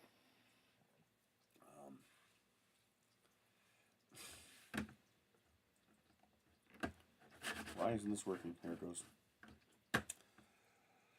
But yeah, I've been enjoying those are pretty good. Some of the best ways to find shows. Oh, Moonlight Mile. It's an old one from like the 90s. It's one of my favorite genres is hard science fiction. Hard science fiction is science fiction that tries to be as realistic as possible. Even when dealing with fantasy technologies, they try to be as realistic and based in science and physics as they can. That genre is called hard sci-fi, and it's one of my it's my absolute favorite type of fiction. But there's not a whole lot of hard sci-fi anime, but Moonlight Mile is one of them, and it's fantastic. There's also Space Brothers, which I haven't found a good copy of yet, and then there's another series called Planets that deals with cleaning up the debris in orbit around Earth. That's supposed to be a pretty good one that looks like I'm going to like. But Moonlight Mile was another fantastic one. Great voice acting, done very well. So I'm really hoping they do season 2. So basically these guys, they're mountain climbers and they're climbing Mount Everest and they realize that there's no higher mountain to climb and they're bored. What else can we do? And they look up and they see the ISS go by. And they're like, let's go there. That's the next mountain to climb. So they both make it their plan to go into space. Now, of course, in this alternate timeline, Earth combines all of its space agencies into one called the ISA, and they're making a push for the moon.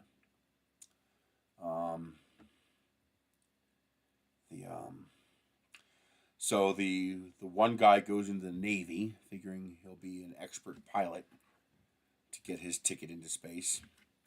And the other guy goes into construction, and he becomes an expert at everything. Robotic arms, and dozers, and excavators, and everything. Because he knows the space industry is going to shift from just the elite of the elite going into space to more generalized practitioners going into space, because they're going to need construction workers if they're going to build in space. And so he realizes that, so he positions himself as an expert in the areas that are going to be in demand to go into space, and that's how he gets into space. And but yeah, it's pretty good. And there's a twist, of course. You know, the U.S. military has their presence in space with their secret space station. And they're, of course, going to be the boogeymen, the bad guys. Yeah, of course, you're going to take your bombs and bullets into space. Fucking idiots. As if the vacuum of space isn't dangerous enough. But,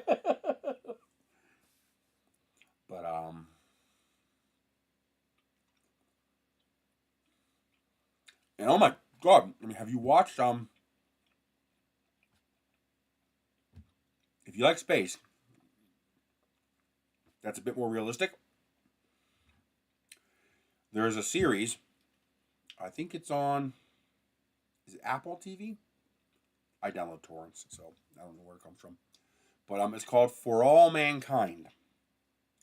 It's an alternative history science fiction series. At the start of the split of history is Russia beats us to the moon.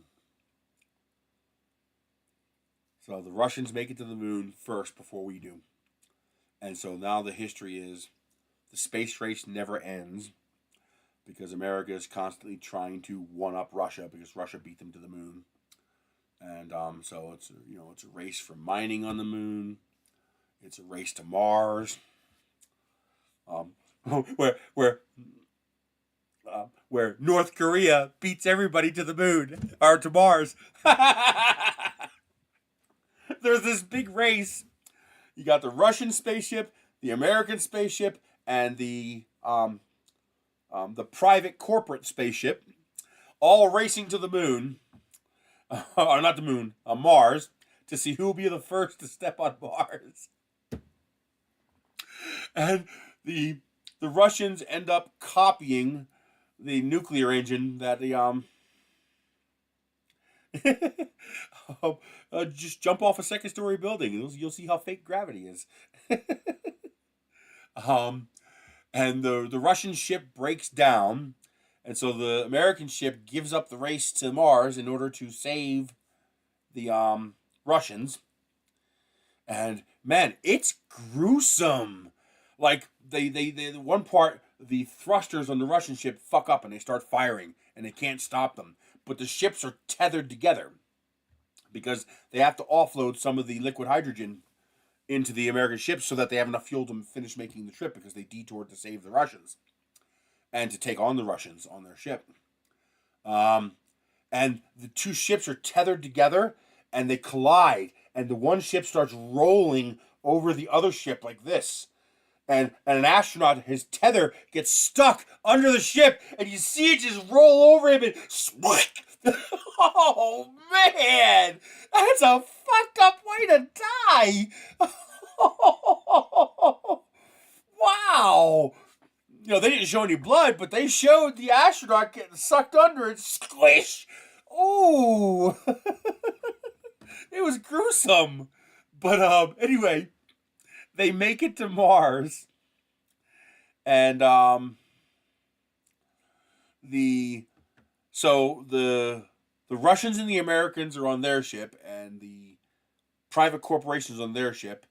The Americans are going to land the entire ship on Mars, while the private corporation is going to send down a lander. But there's a storm on Mars, which is a lot of crock because a storm on Mars doesn't mean much. When you have 1% the atmosphere, even a hurricane is nothing. It just doesn't mean anything when you're on Mars because the atmosphere is so thin. But anyway, we'll give them that. You know, that little bit of poetic license. So the private spaceship is the first to take the window to try to land on Mars. And Aldrin is actually their pilot. Yes, that Aldrin from the moon landings. And as he's going down, he gets a glimpse of the mountaintops that are not showing up on their sensors. And he makes the correct call and he aborts and he goes back to orbit, which allows the American and Russians to come in and land first. And they agree that the American is going to make the first step on the Mars since it's an American ship. But the Russian decides to say, fuck you, and starts walking out of the ship. And so the American goes running after them. And the two collide and both fall together on Mars. It's all the politics and stuff. It's hilarious. It's a really, really good show. If you're into that kind of stuff, it's a very, very good show. And then they're on Mars, and they have a problem with their ship. They need a part. And they realize that there's a probe that might have the part they need. That's only 50 kilometers away. It's a North Korean probe. Well, it turns out it wasn't a probe. It's called For All Mankind. It turns out it wasn't a probe. They actually sent a person, but they kept it secret in case it failed. And the guy survived.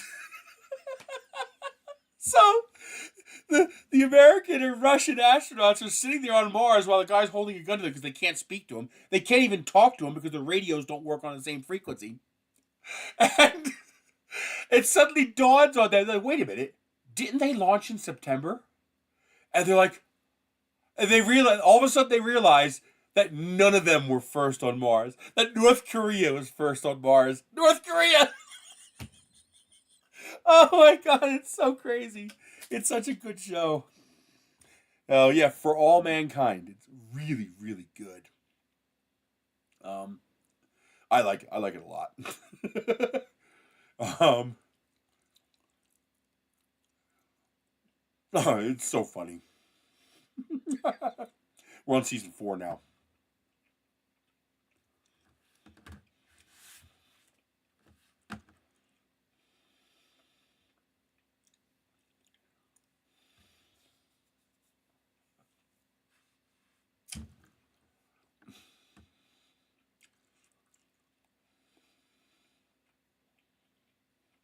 The beginning of each season, they show a bunch of newspaper clippings and TV segments and stuff like that of all the things that are slightly different from our history. It's actually pretty impressive. They put a lot of effort into it. There's a big political fight on Earth because we're mining helium-3 from the moon now, and fusion is now real. We have fusion reactors. But there's a big political fight because people are worried about all the jobs that are going to be lost to the fusion field. So yeah, sure, we'll have unlimited free energy, but nobody's going to have any jobs because the coal, oil, and all that will be defunct. And so they're addressing that stuff, and it's pretty impressive. They're putting a lot of pretty good effort into it.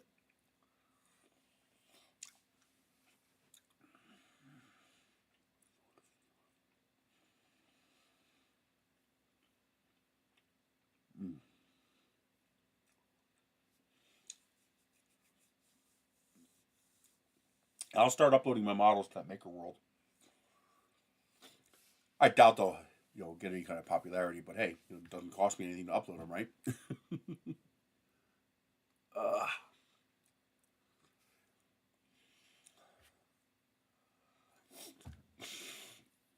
Oh, there's this other one that I watched.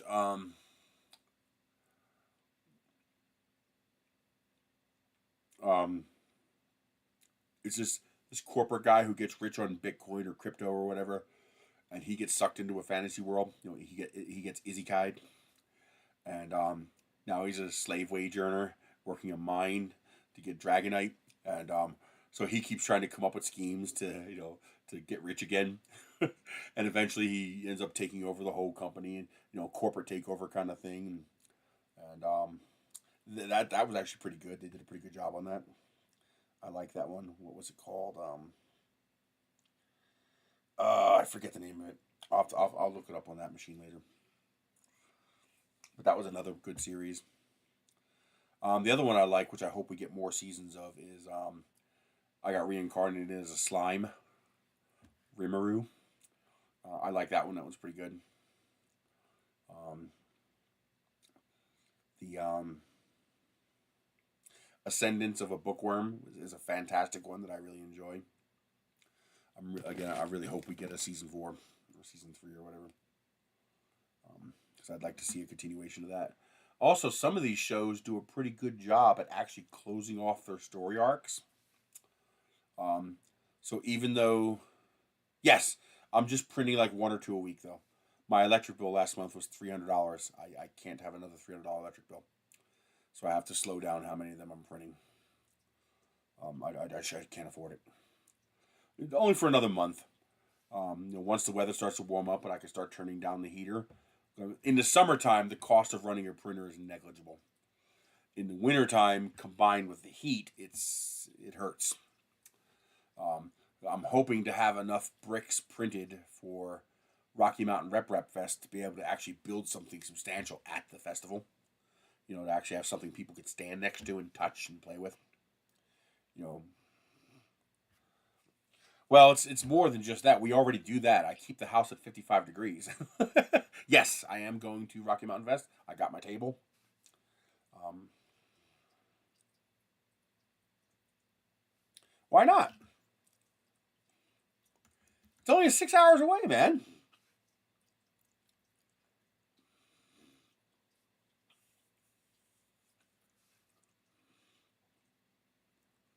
You can make it there in your Tesla.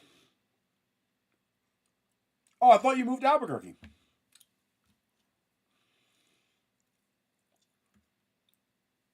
I thought you said you moved to Albuquerque.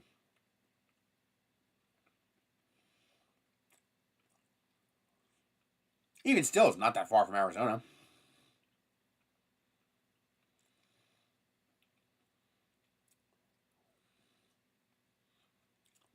Wait a minute. You moved to Albuquerque and then moved back to Arizona? Why would you move to Albuquerque? Unless you're a weirdo like me who has a weird quirk of circumstances, the only reason to move to Albuquerque is you like it or you have a job. Like, a work position moved here. Otherwise, there's not a whole lot of good reasons to live here. For a job, okay.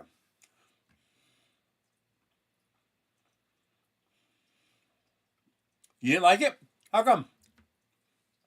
I'm curious what you didn't like.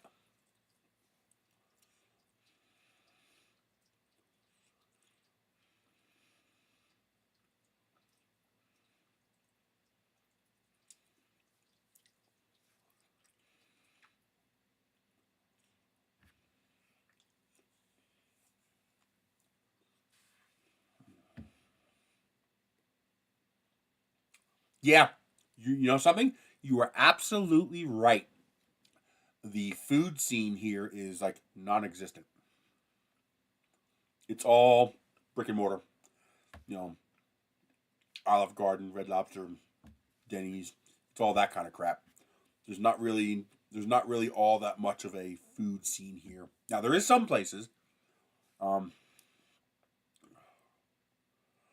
there is some here.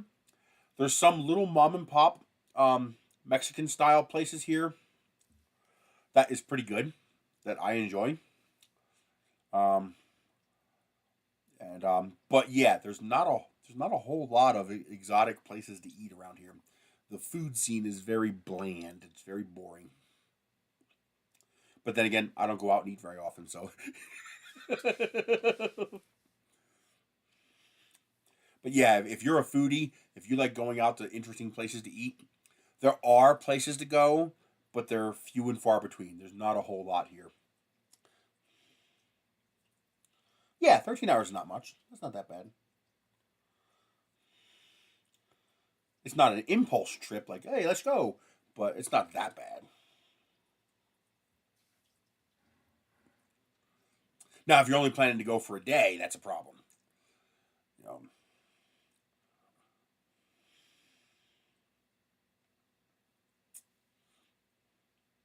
yeah, that makes sense. But yeah, if you're a foodie, if you enjoy a nightlife, if you enjoy going out with friends and partying and stuff like that, this is a very boring place to live. Basically, your grandpa would love it, your kids would hate it. There's nothing to do. There's very very little to do. There's things to do for people like me. There's museums and stuff like that, but even that there's a limited amount. Um, you got the Trinity site, you got White Sands, you got the Nuclear Museum. You got a couple little tiny museums that are open part of the year and stuff like that, but there's really not a whole lot to do. Your night scene, there's not much of a night scene here. There's not much of a nightlife. There's not much of a foodie life. So yeah, if you're into that kind of thing, yeah, I could see this being a very, very boring place. But boring equals cheap, and I'm okay with that. I wanted to live in. I wanted originally to get a place in. I froze. It looks okay here. That says excellent connection. That says excellent connection. It looks good here. I got no dropped frames. Yeah, all my data looks good here. Yeah, 0 drop frames. So that's YouTube's end. You gotta hit refresh.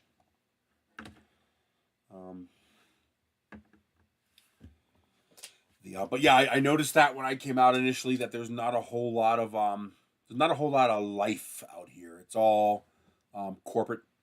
So there's not a whole lot of small places and stuff like that. There's not a whole lot of like niche diners. Like you go in Levittown, there's diners everywhere. You know, within 30 miles, there's hundreds of diners. So you can go to all different kinds of places. Chinatown in Philadelphia, Italian district. There's seafood down in Atlantic City. You know, there's all kinds of options, and that just doesn't exist too much out here. So yeah, I tell people, if you're looking for a nightlife and stuff like that, you're not gonna have fun out here. You know, if you're a survivalist prepper, or if you love, you know, biking and desert and stuff like that, you'll like it. People who do camping will probably like it. People who do outdoor sports, they'll probably like it. As long as you don't want watercraft. But if you want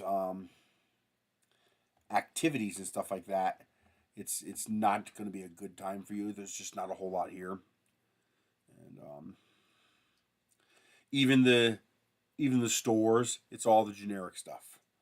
There's not a whole lot of mom and pop shop kind of places. You know, it's all Home Depot, Lowe's, Arby's, McDonald's, Burger King. There's not too many grocery stores. You got Smith's,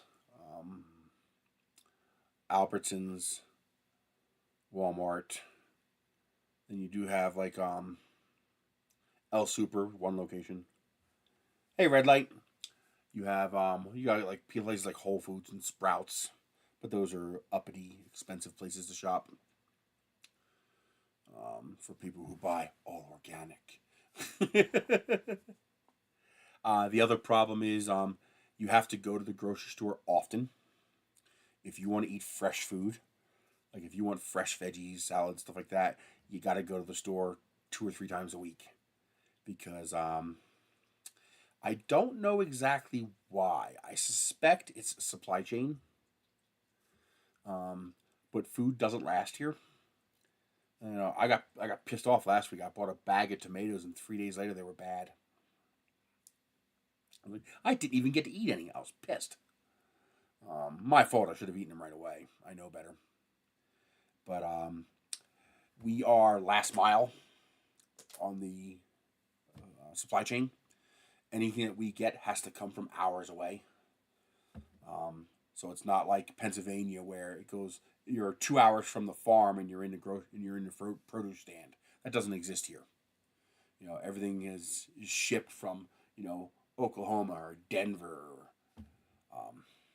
from far away. So your food has already started using up its shelf life before it's even gotten here.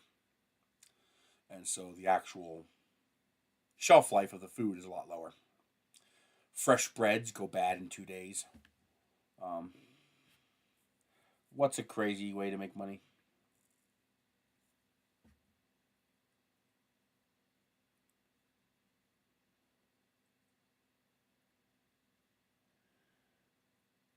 What's a crazy way to make dollars, Lightspeed?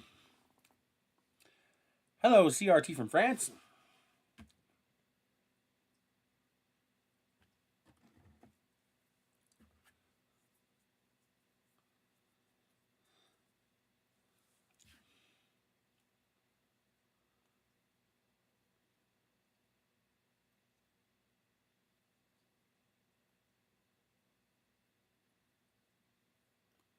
Yeah, nothing in there. It's empty. It's just that pressure differential. It's annoying. I did we started making our own macaroni salad and egg salad. I wanted to see if it was cost effective. A 48-ounce bucket of macaroni salad is about $6. Egg salad's incredibly expensive. It's 12 ounces for $5 or $4. So it's like $5 a pound for egg salad. I made a batch of egg salad for $6, but that was enough to fill about 60 ounces worth. So that's like 5 12-ounce containers from Walmart, so significantly cheaper.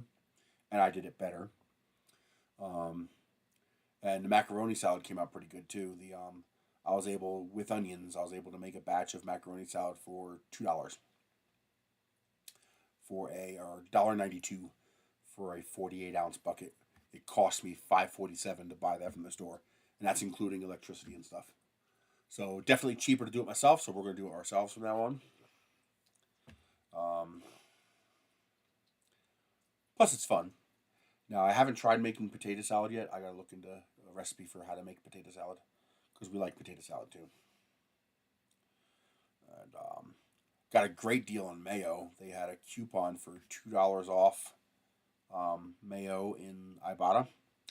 So the cheapest per ounce was the 48-ounce jar of Best Foods mayo. So I bought that.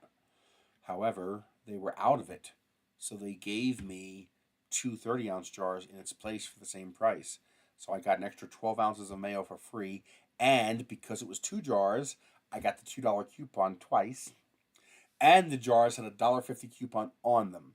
So I paid 34 cents a jar for mayonnaise.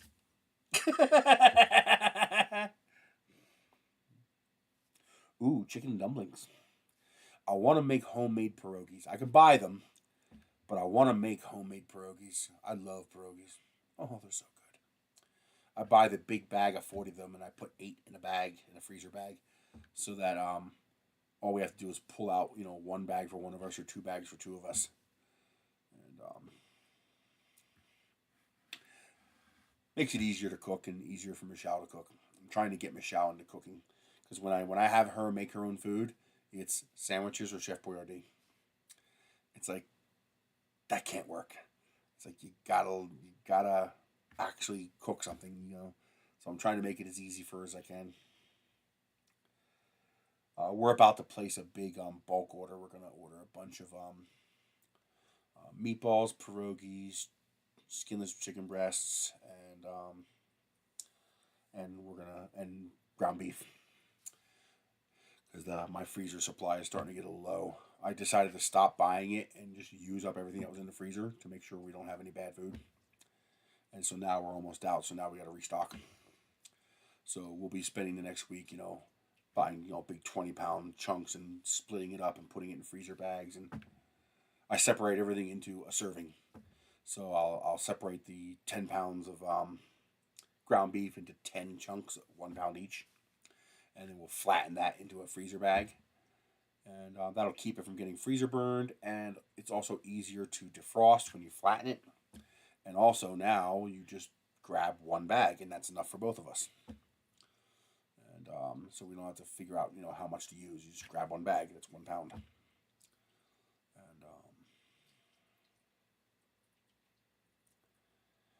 And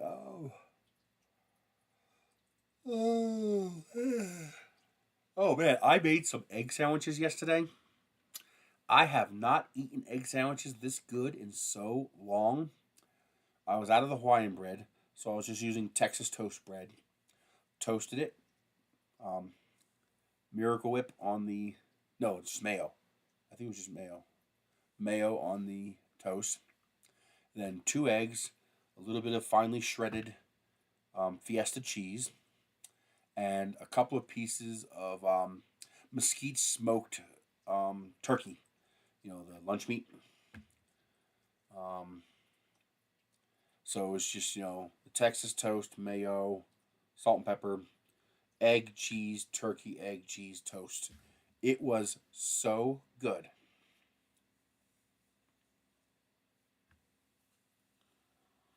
Wow.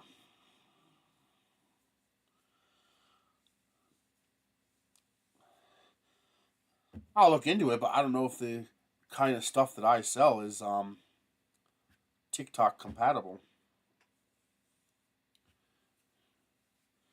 I did notice TikTok got a lot more boring lately. Um, the I logged into TikTok again, and it was all fucking people hawking stuff. I guess for the TikTok store, but like every goddamn video was people trying to sell stuff. It's like, where's the content? um, I'll look into it.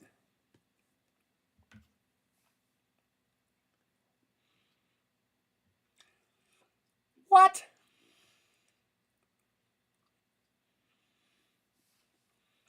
I find that hard to believe. Shit, 14K is almost what I make in a year. Send me an email about an example of what you're doing.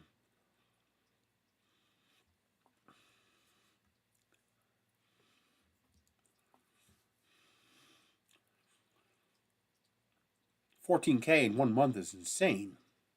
How many followers do you have? And what were you selling?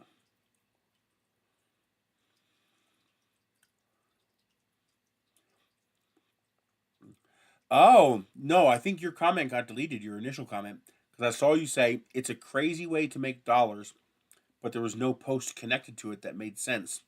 So YouTube must have removed whatever you posted just before that.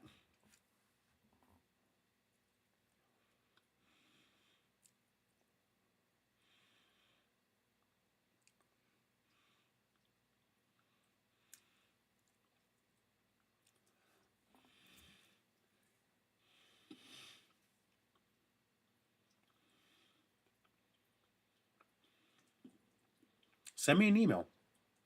You have my email. That must be the comment you were asking me about. YouTube must have removed it. But okay, now that comment makes sense.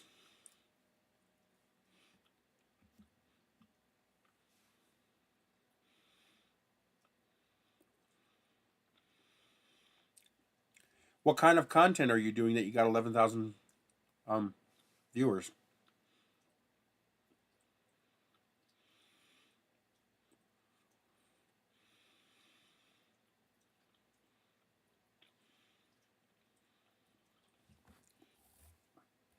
Shit, dude. At this point, I'd be happy to figure out a way to make $500 a month. If I can make $500 a month, I'd be okay.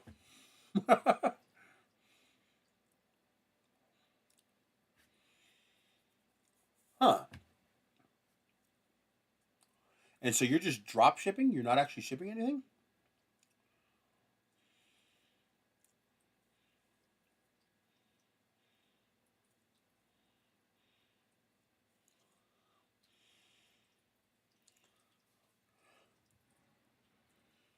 Jesus.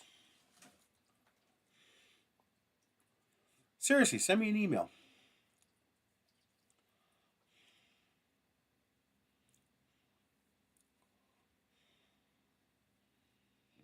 Yeah, you just get sales and then you get a commission. Okay. Hmm. Yes, if Amazon has squeezed the throat so much on their affiliate sales that you don't make much anymore.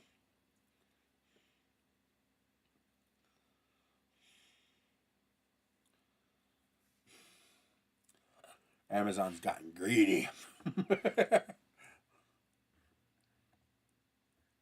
Seriously, send me an email. I want to look into that. Maybe it's something I can do. Especially if I can get things like batteries. Yeah.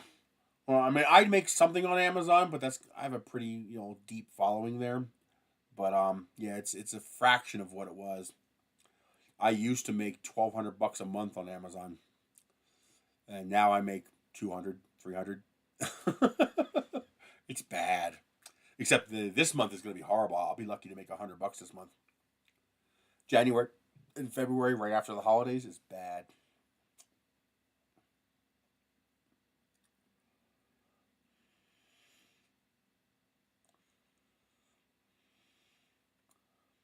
Yeah, see, I like that, especially if I can get batteries, because I could use them in the house. I've been trying to figure out, I haven't figured it out yet, but I've been trying to figure out a way to get an in with these companies that make, the batteries and the battery boxes and stuff like that, because that's stuff that I could actually use here. But I haven't figured out a way to get an in yet, to get them interested in me. I watched the hobo guy on YouTube. He gets all the batteries. What's he called? It's something hobo. He's funny. He puts on the gloves and says, "Now we're going to go into my lab and do all kinds of nasty things to this battery." And he tests them and stuff like that. Yes, please send me an email so I can see about getting into that. Because, oh my God, I'd be happy. I'm telling you, I'd be happy with $500 a month. That would change my life.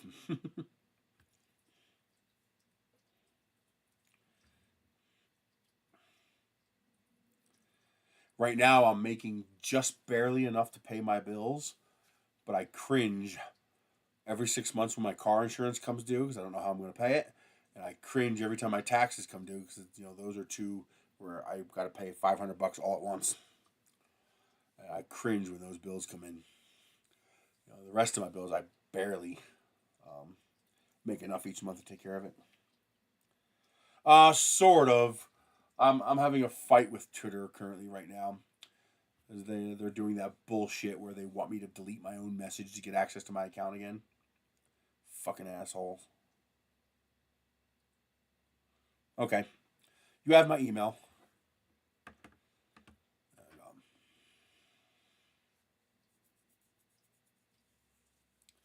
I just need that little bit of guidance for how to get started, how to get it going.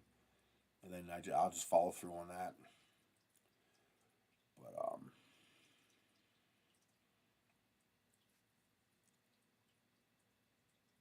I'd appreciate it.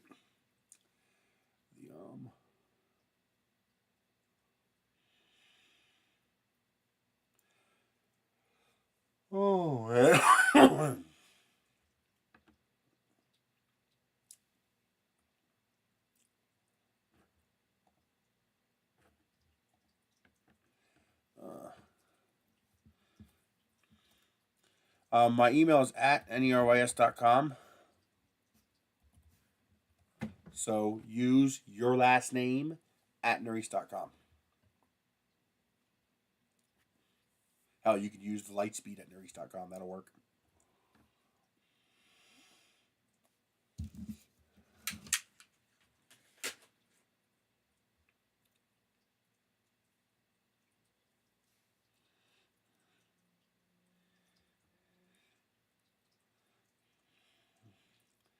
A lot of the times you get junk on these sites, but sometimes you get some decent stuff. I got this little light that was surprisingly good. It's USB charged. It's got a solar panel, and it's got surprisingly bright lights. It's got amber lights on this side, and then these brights on the side, and then this one is whites on this side, and these brights on this side. And of course, you can turn them both on. But surprisingly decent for a $4 light. And the solar panel appears to actually work. It is actually generating a charge. On some devices, they'll actually put fake solar panels on them. But not bad. I mean, it's a decent little toy little light. Your kid will love it. But I want to take it apart, and there's probably a single 18650 cell inside here. So I want to replace it with like a 21700 cell, so it'll run for like days on a charge.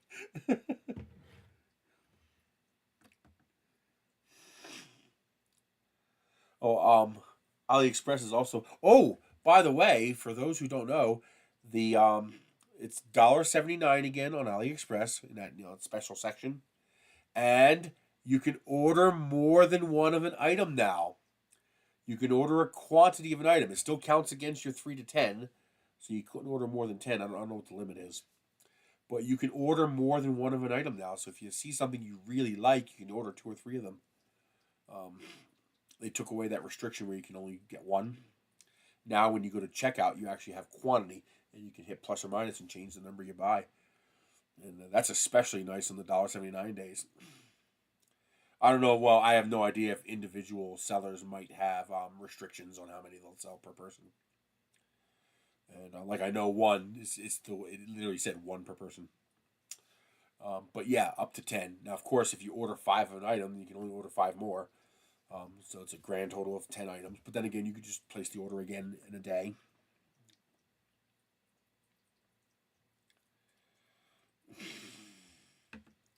Well, it's probably because the U.S. is the market they're pushing for. The TikTok thing is probably limited. It's not going to be this good forever. Right now, they're probably subsidizing it to push into that market. And once they have their reach, they're probably going to pull that subsidization. So it's do it now while you can kind of thing. That's what my guess is. But yeah, and it's also a great place. I got a whole bunch of little 1 GB SD cards. For I think I paid 80 cents a piece for them. So these are fantastic for 3D printers. A lot of my SD cards have started failing because they're all like 10 years old now. And so a lot of the cheap SD cards of the printers have started failing. So I ordered a bunch of new ones. But it's a great way to get super cheap little 1 GB SD cards. I think it was like 80 cents or 90 cents a piece I paid for them.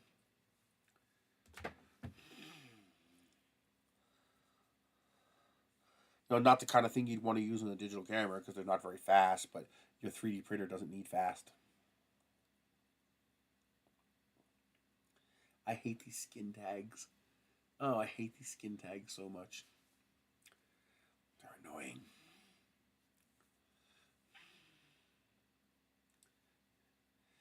And that's I think you can also still get the little SQ11 cameras, the fake ones. But those cameras are so small that I took the camera apart and I put it inside of a custom 24mm nose cone. So there's the little camera module right there. Here's the battery and the USB port. It weighs the whole entire nose cone with camera weighs 10 grams. that's ridiculous. How light that is. 10 grams, the video camera. I think the camera is like 7 grams. Once you strip away all the excess crap. There's my card reader. I was fucking looking for this thing. But yeah, to extend the life of the nanopolymer adhesive on the printer, what I'm going to do is I'm going to slice the file like 10 different times, and each time move it a little bit on the print bed so it's printing in a slightly different spot each time. And so when I print it, print file 1, print file 2, print file 3, print file 4, and just keep cycling through the print. It's all the same print, just shifted a couple millimeters. This way I'm not printing on the same spot over and over again, and I should get a much greater life of the nano adhesive before it goes bad and I need to reapply it. Because this stuff is pretty expensive. For a large container of it, it's like $60. It goes a long way, but it's not cheap. But it works. And if it works, and as long as I don't have to reapply it every single time, I'm okay with that. Because like the first print, I printed one this way, one this way, and one this way, and that worked great. I didn't have to reapply it. So I'm hoping if I move it around, if I can get like 10 or 20 prints before I have to reapply it, that'd be fantastic.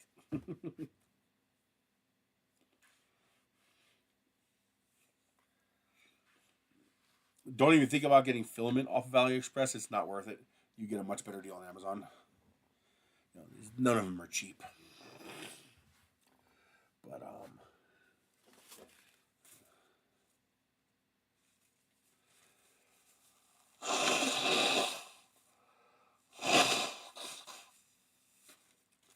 nasty. Snot bomb. Is there anything good on there today?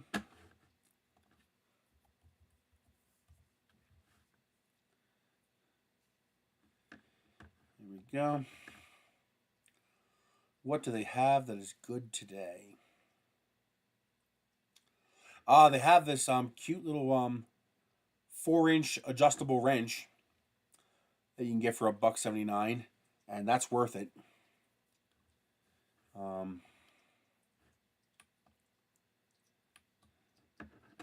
show you. this little adjustable wrench. Definitely worth it. Though these are great for you know, when you have to grab the hot end to take the nozzle off with the wrench, because it's small. You know, it's nice and compact. Doesn't get in the way. This light's garbage. You're not going to get this nice one they show here. You get a little tiny one. So that's not worth it. And this one's annoying. This would actually be worth the price to buy this, because the Philips bulbs have a very high CRI, but you can only get the C14 one, the E14 one. You can't get the E27 one for this deal.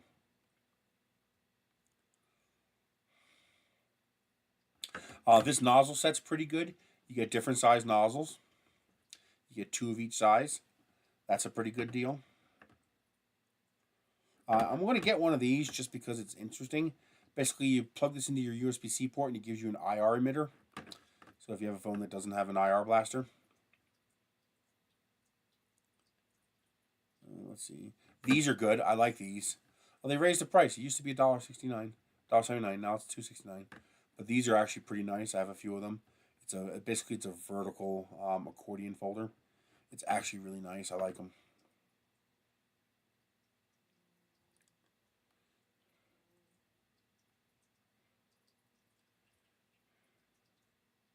This is fantastic. This works surprisingly well too. I got this for in the car, and it really works well, because you get all those splotted dots of rainwater on the side view mirrors and you can't see out the mirror. I just extend that bad boy and stick it over to the passenger side and I clear off the mirror. I was really amazed how well that worked. That's definitely worth the $1.80. If you have a USB socket in your car, or you have resin printers, these are fantastic because they're super tiny. Almost the entire USB drive goes into the socket, so only this little head sticks out. And there's a few different kinds on here, although that doesn't matter since you can order quantities now.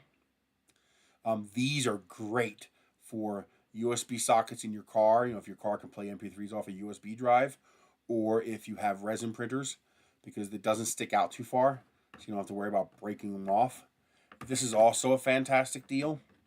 You actually get both. You get the nippers, the little mini nippers like the CR6SE comes with, and you get these little mini pliers. So you get both of those for $1.79. Well worth it. I have them. I don't have it here. No, I don't have it here where I can show you. I do have a set here somewhere, but these are great. I love those little micro nippers. Here's another USB drive. This is actually a good deal. It's a multicolor solar RGB lights.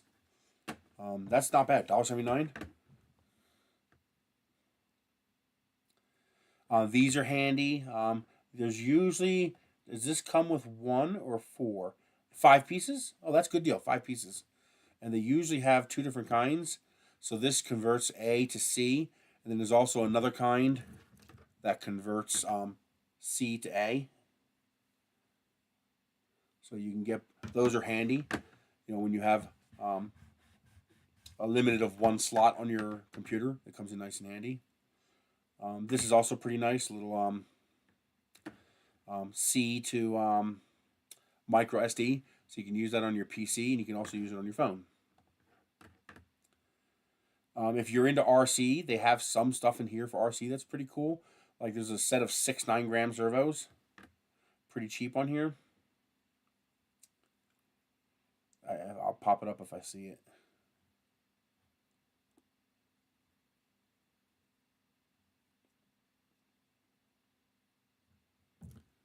Come on. Why is it taking so long? Junk, junk, junk. All junk.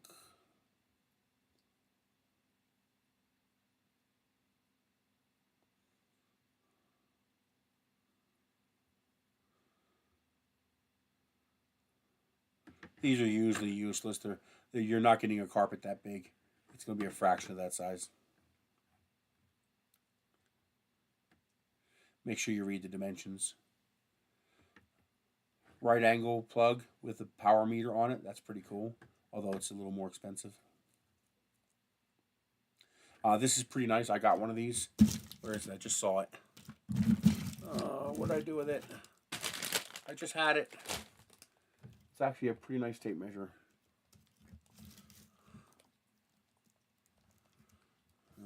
But this 5-meter tape measure is pretty good for $2. Missing chat. Let's see. I haven't ordered anything in a while, a couple months from here, just because I have no money. But I still drool over it. Wiper blades. You can get wiper blades for your car. So keep an eye on that. Just make sure you get the right size. But getting cheap wiper blades for $1.79 is not bad. Especially now that you can order more than one.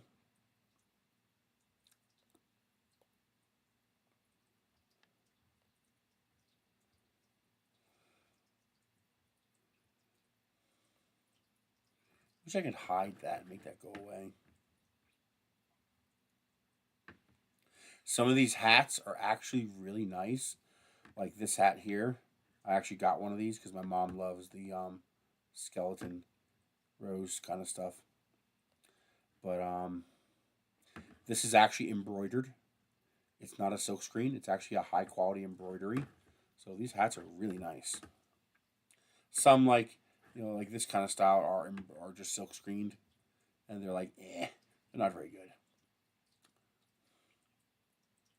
Anemometer for $5. Goddamn. Wow, a laser rangefinder for $8. Jesus. I'll have to see what that costs on Amazon.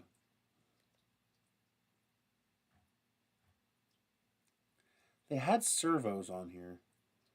It's annoying that I can't find them anymore. Some of these wireless headsets are actually pretty good. I have no idea if these are any good or not. But I've gotten a few that are actually not bad. They're actually pretty decent. They're not gonna sound like Bose or Sennheiser, but for $2, they're really not that bad.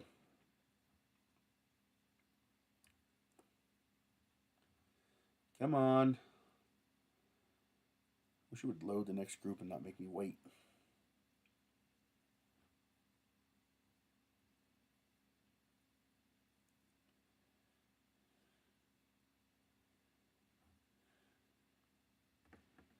But you get the idea. This is the kind of stuff that's available.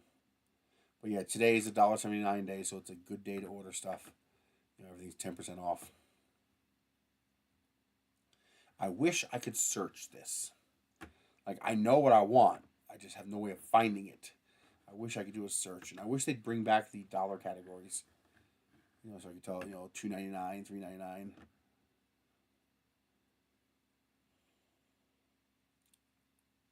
USB power meter. The music boxes are cute if you like music boxes.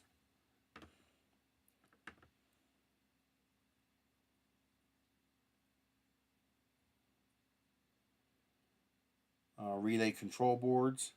That's kind of cool.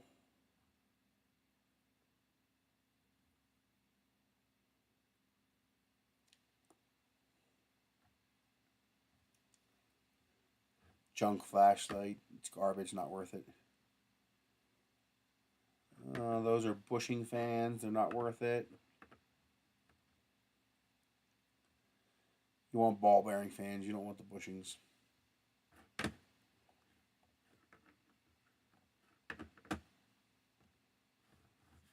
Really? Well, these port extenders are actually halfway decent. I actually got this little nipper tool here. It's actually a pretty high quality tool. I was surprised.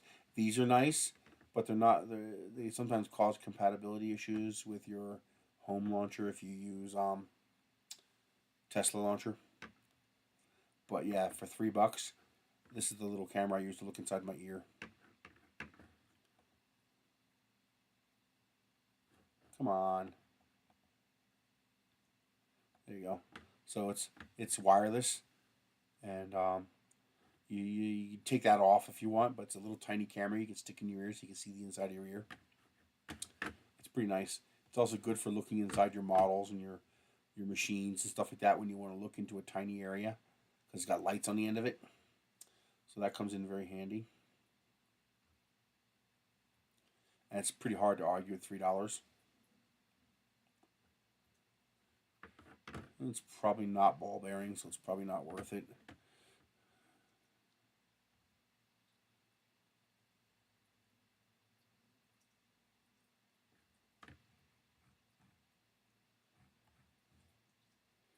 Boy, does it get slow on the PC.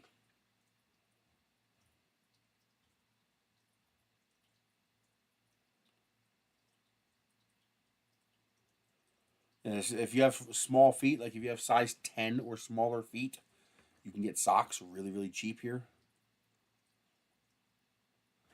This, you're not getting a camera. If you click this, the only thing available is the SD card for $1.79. So be aware of that kind of stuff. It's annoying.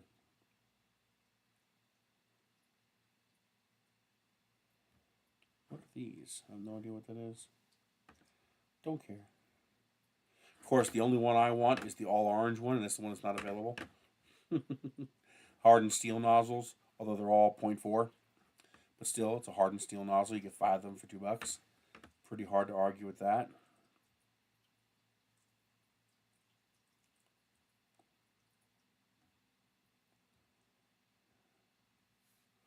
But yeah, that's the kind of stuff you can get.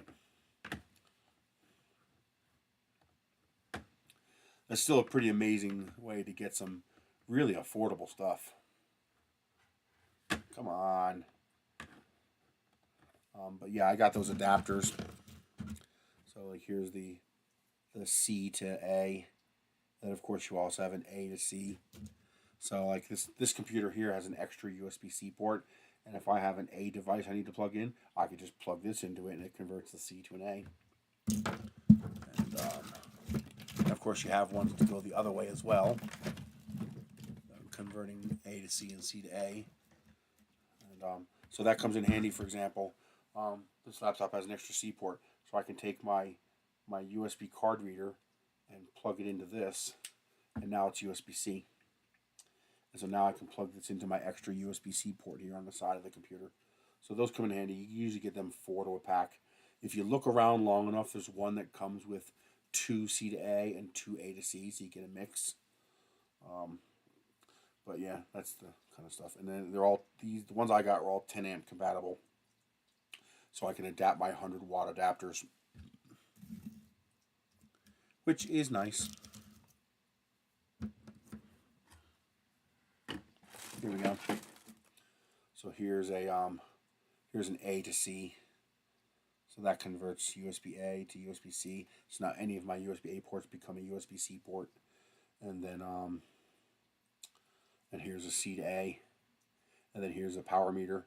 So this turns any USB cable into a power meter cable. So there's a little screen on here that lights up and tells you how much power. So you can make sure your phone's charging at the correct speed and whatnot.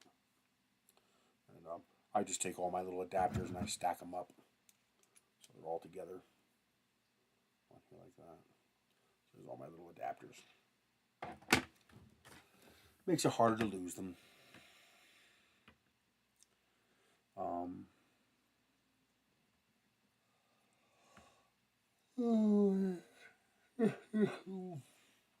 So that would actually be pretty handy to have the that cute little USB-C to micro SD card reader. You could take that plus this, and now you'd be able to plug it into a USB-A port or into a C port by itself. So combining the two would make a nice little combo package there. They are cheap. Like you see, this one's already coming apart. So like this one here, this is already, I can push this through. It came apart already. It still works, but you know, the shell didn't stay put. So I would have to put a little bit of glue there and glue that back together. You know, but you know, hey, you paid $2 for it. What do you expect? You know, you're not going to get, you know, incredible quality paying that price. This one's annoying because the plug for the USB port for this actually pushed in, so I can't use it anymore. And it looks like both ends are pushing in, so I don't even know how to get it back out again. That's annoying. It's just slightly annoying. But again, you pay $2 for it. What do you expect? This way? Yeah, there it goes. So, all right, I'm going to go pester Michelle and get her up again. I want her to make some food for herself. She's doing okay. I got a schedule for her now. I have her get up at 9 o'clock and feed the cats. Then I have her get up at 1 o'clock and do the dishes, because I want the dishes done before 5 o'clock, because that's when electricity gets more expensive. So running the hot water costs more money. And then at 5 o'clock, I have her come out and put a bottle of water in the cat bowl. And then at 9 o'clock, she comes out again and feeds the cats again. And we have dinner, either at 5 or 9, depending on her mood. And I'm working with a therapist who's helping me to figure out how to take care of Michelle better. And the trick is to have positive reinforcement instead of negative reinforcement. So I don't actually have her coming out every 4 hours to put water in the cat bowl or to do the dishes. That's just her task to do. What it is the actual task is her coming out. That's the task. This other stuff is just the excuse, so that she doesn't realize that I'm having her do this just to have her come out. Because each time she comes out, she has to walk the length of the entire house. So each time she does that, she walks over 150 feet. And so that's at least 600 feet a day she's going to walk at minimum. If she does nothing else but come from there to there to there, she'll walk at least 600 feet a day. And she has to get up, sit down each time she does that. The idea is to increase her physical activity without her realizing that we're doing it to increase her physical activity. And she's already resisting me a little bit on this, because she doesn't like the physical activity. When you're very heavy, you don't like to move around. And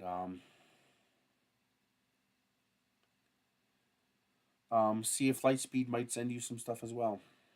I don't know if he's still on or not. I don't know anything about it. He's going to show me. I think you make videos to sell products that manufacturers send you, and you get a commission for each one you sell.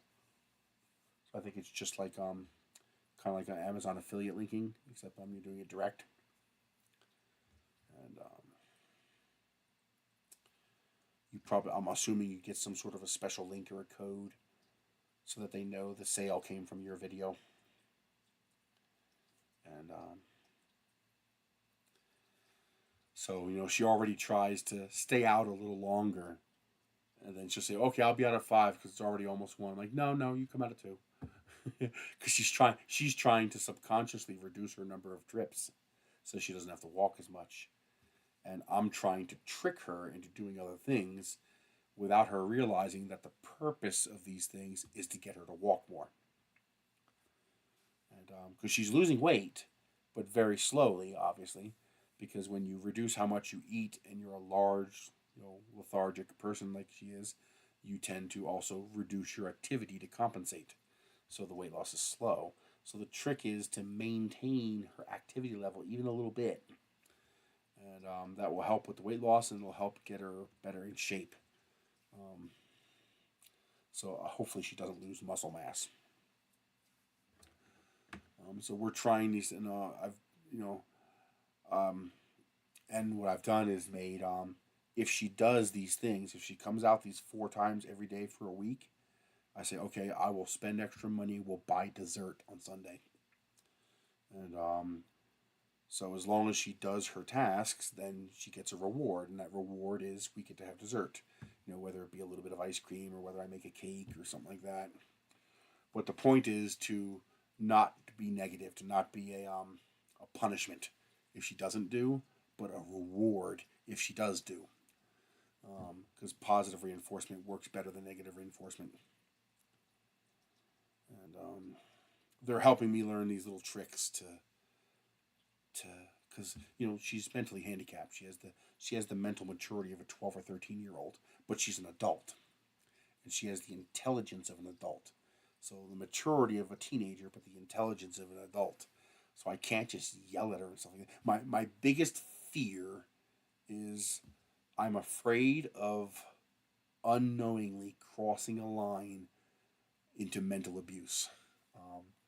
I don't want to be yelling at her or scolding her or applying some form of punishment if she doesn't do what she's supposed to do, because I'm deathly afraid of overstepping into that abusive category.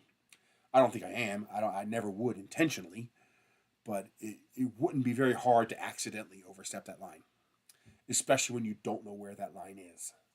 Because I'm not a doctor, I'm not a psychologist. I don't know where her mindset is. At what point is it considered abuse? I don't know. So if I can find ways that utilize positive reinforcement, then I don't have to worry about it, because now there's no potential for abuse. And because the last thing I want to do is to cause her mental harm. But I have to make her do these things, or she's going to die. I mean, you know, I mean, you know, it has to be done. We have to increase our physical activity. We have to lose weight.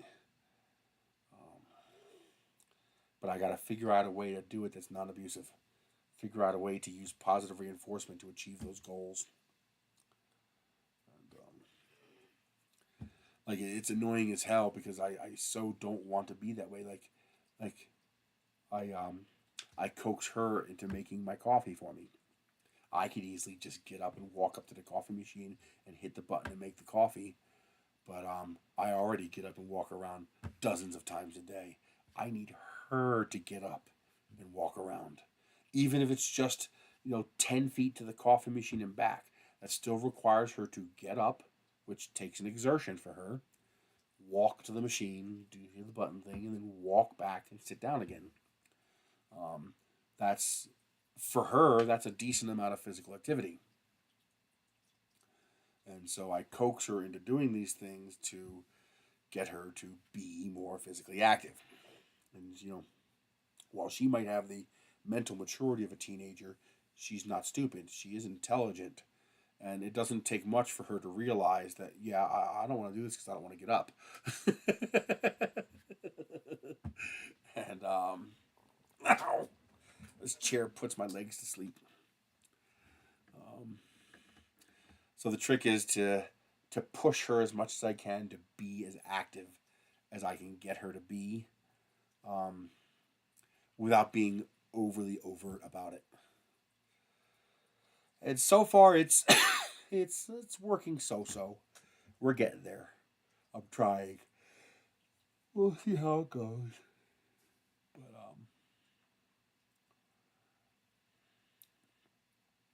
I don't know.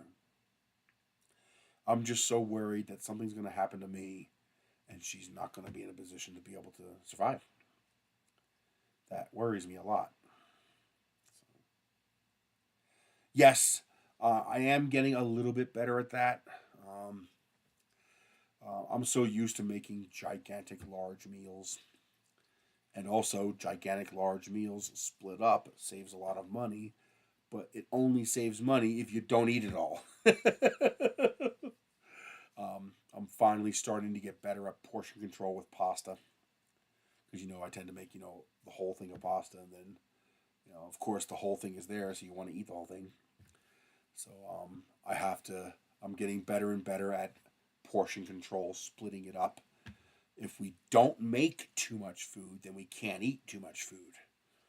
I'm learning that, even though it costs more money to do it that way, that's the way we're going to have to do it. Because if I make too much food, we eat too much food. So I simply have to make less food so that we don't eat so much food. And so I am getting better with the portion control. There are some things where I still make big batches, like, macaroni salad, egg salad, chili, stuff like that. I'm still going to make a giant pot. And then I have a whole bunch of, Pyrex containers to split it up. And now we have food for the next 3 or 4 days. But yeah, I am getting better at that, at the portion control, to not overcook so that we don't overeat.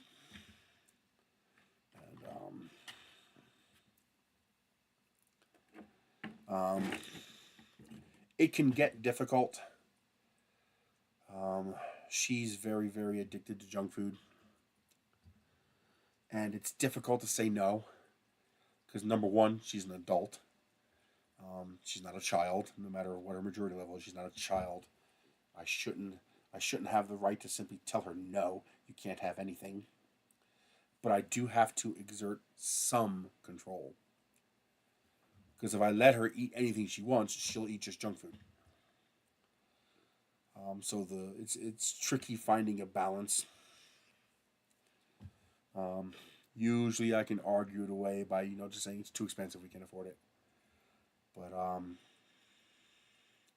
she always asks for the junk food. Oh God, she is so addicted to the candies and the drinks and the junk and the chips and the.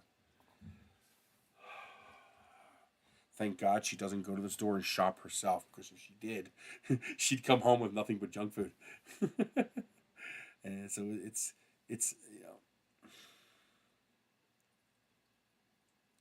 imagine if I was your roommate and you said, "Hey, I want to go get some ice cream." I said, "No, you're not allowed to have ice cream." What would your response be? "Fuck you." That would be what your response would be. Okay, and that's the way I feel when I have to tell her no. So I got to find that balance between exerting some level of control while still letting her have some pleasures. Because obviously you eat junk food because it's sugar, and sugar's a drug, and sugar makes you feel good, and you have an endorphin release when you eat sugar. So she likes it because it tastes good, it feels good. So I got to balance that. I got to try to instead of just saying no, flat no, I got to make the sweets a reward. Not a carrot on the end of a stick punishment, but like just a reward, saying, okay, we can't afford this stuff, so I apply a little bit of guilt. But if you perform these tasks, I'll spend the money and we'll get the treat. And this way she thinks, okay, I've earned this reward. That makes it a positive reinforcement kind of thing. So I'm hoping I can manage that and make it work. Basically, I have to learn to be a parent and a caretaker without ever having been so. And I have to do it with an adult. So it's something I'm not skilled at, something I don't know how to do. I gotta learn how to do. But I have to learn how to do it right. I have to learn how to do it in a way that's not going to cause mental abuse. And because the others in the household abused her, they took advantage of her, they tricked her into doing what they wanted. And I don't ever, ever, ever want to come anywhere close to being like that. I want to make sure that she is treated respectfully. But I also have to teach her. I mean, if I can, I think the most important thing is managing the weight, because everything becomes easier when you don't have the weight. Getting up and down out of a chair becomes a non-issue when you're not heavy. It's irrelevant. Who cares? You get up and you walk. No big deal. It's only a big deal for us because we're heavy. If we weren't so heavy, then it wouldn't be such a big deal. So the primary focus has got to be the weight loss.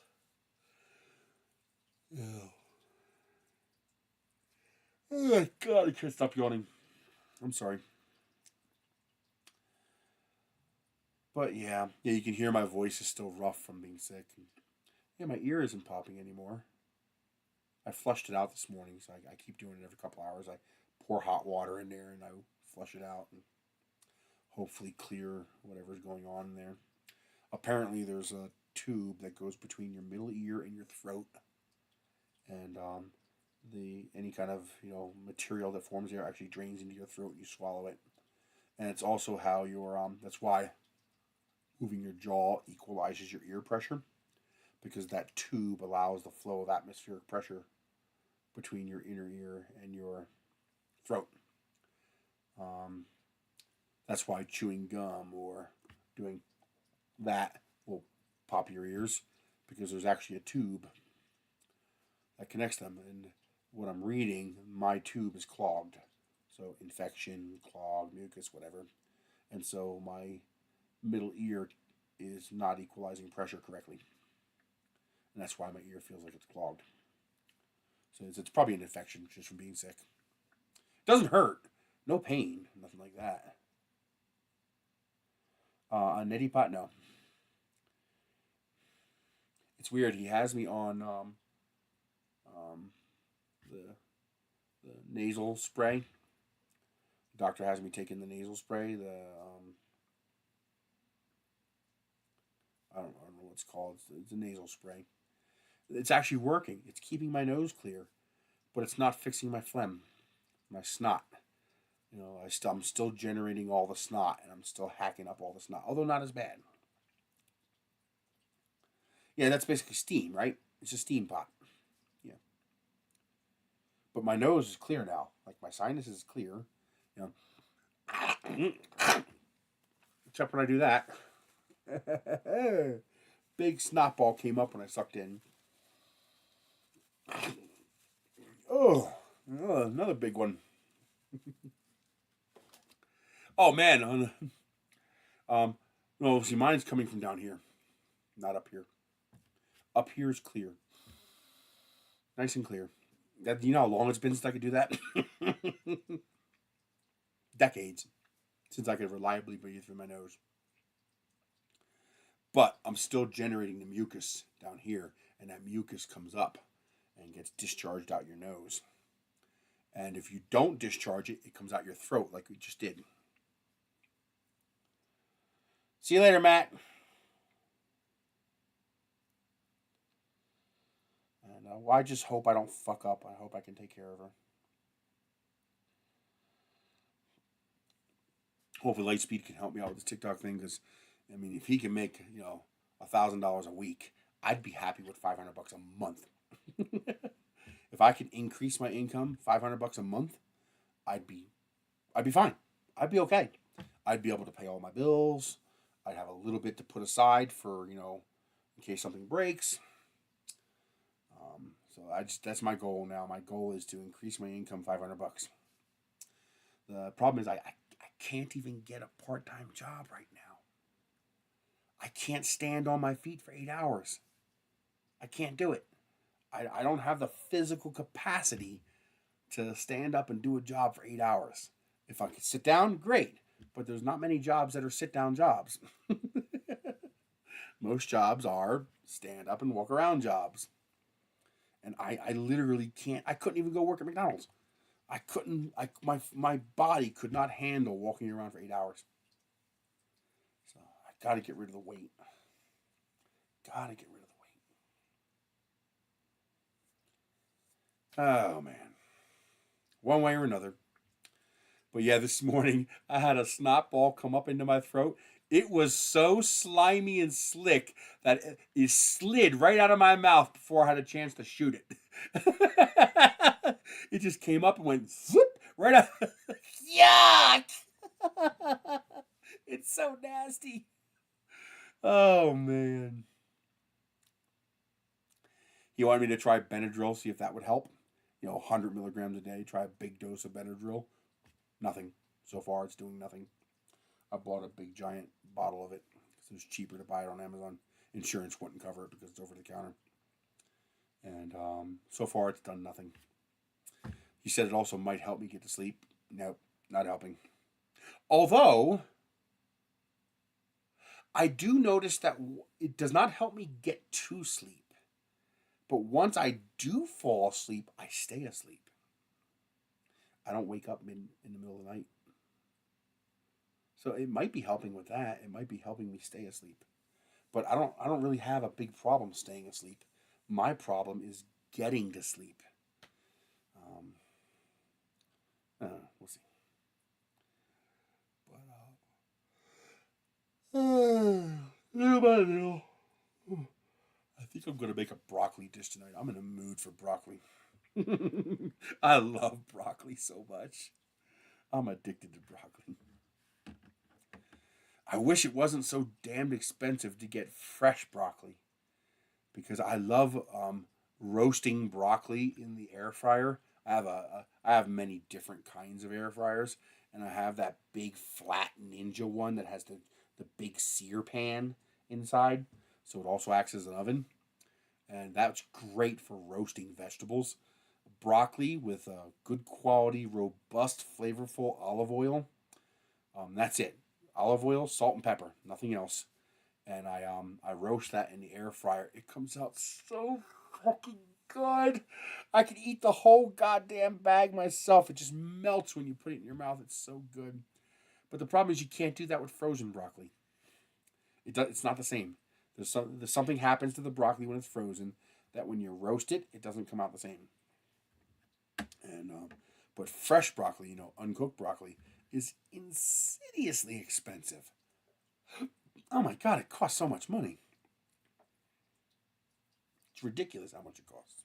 But what are you gonna do?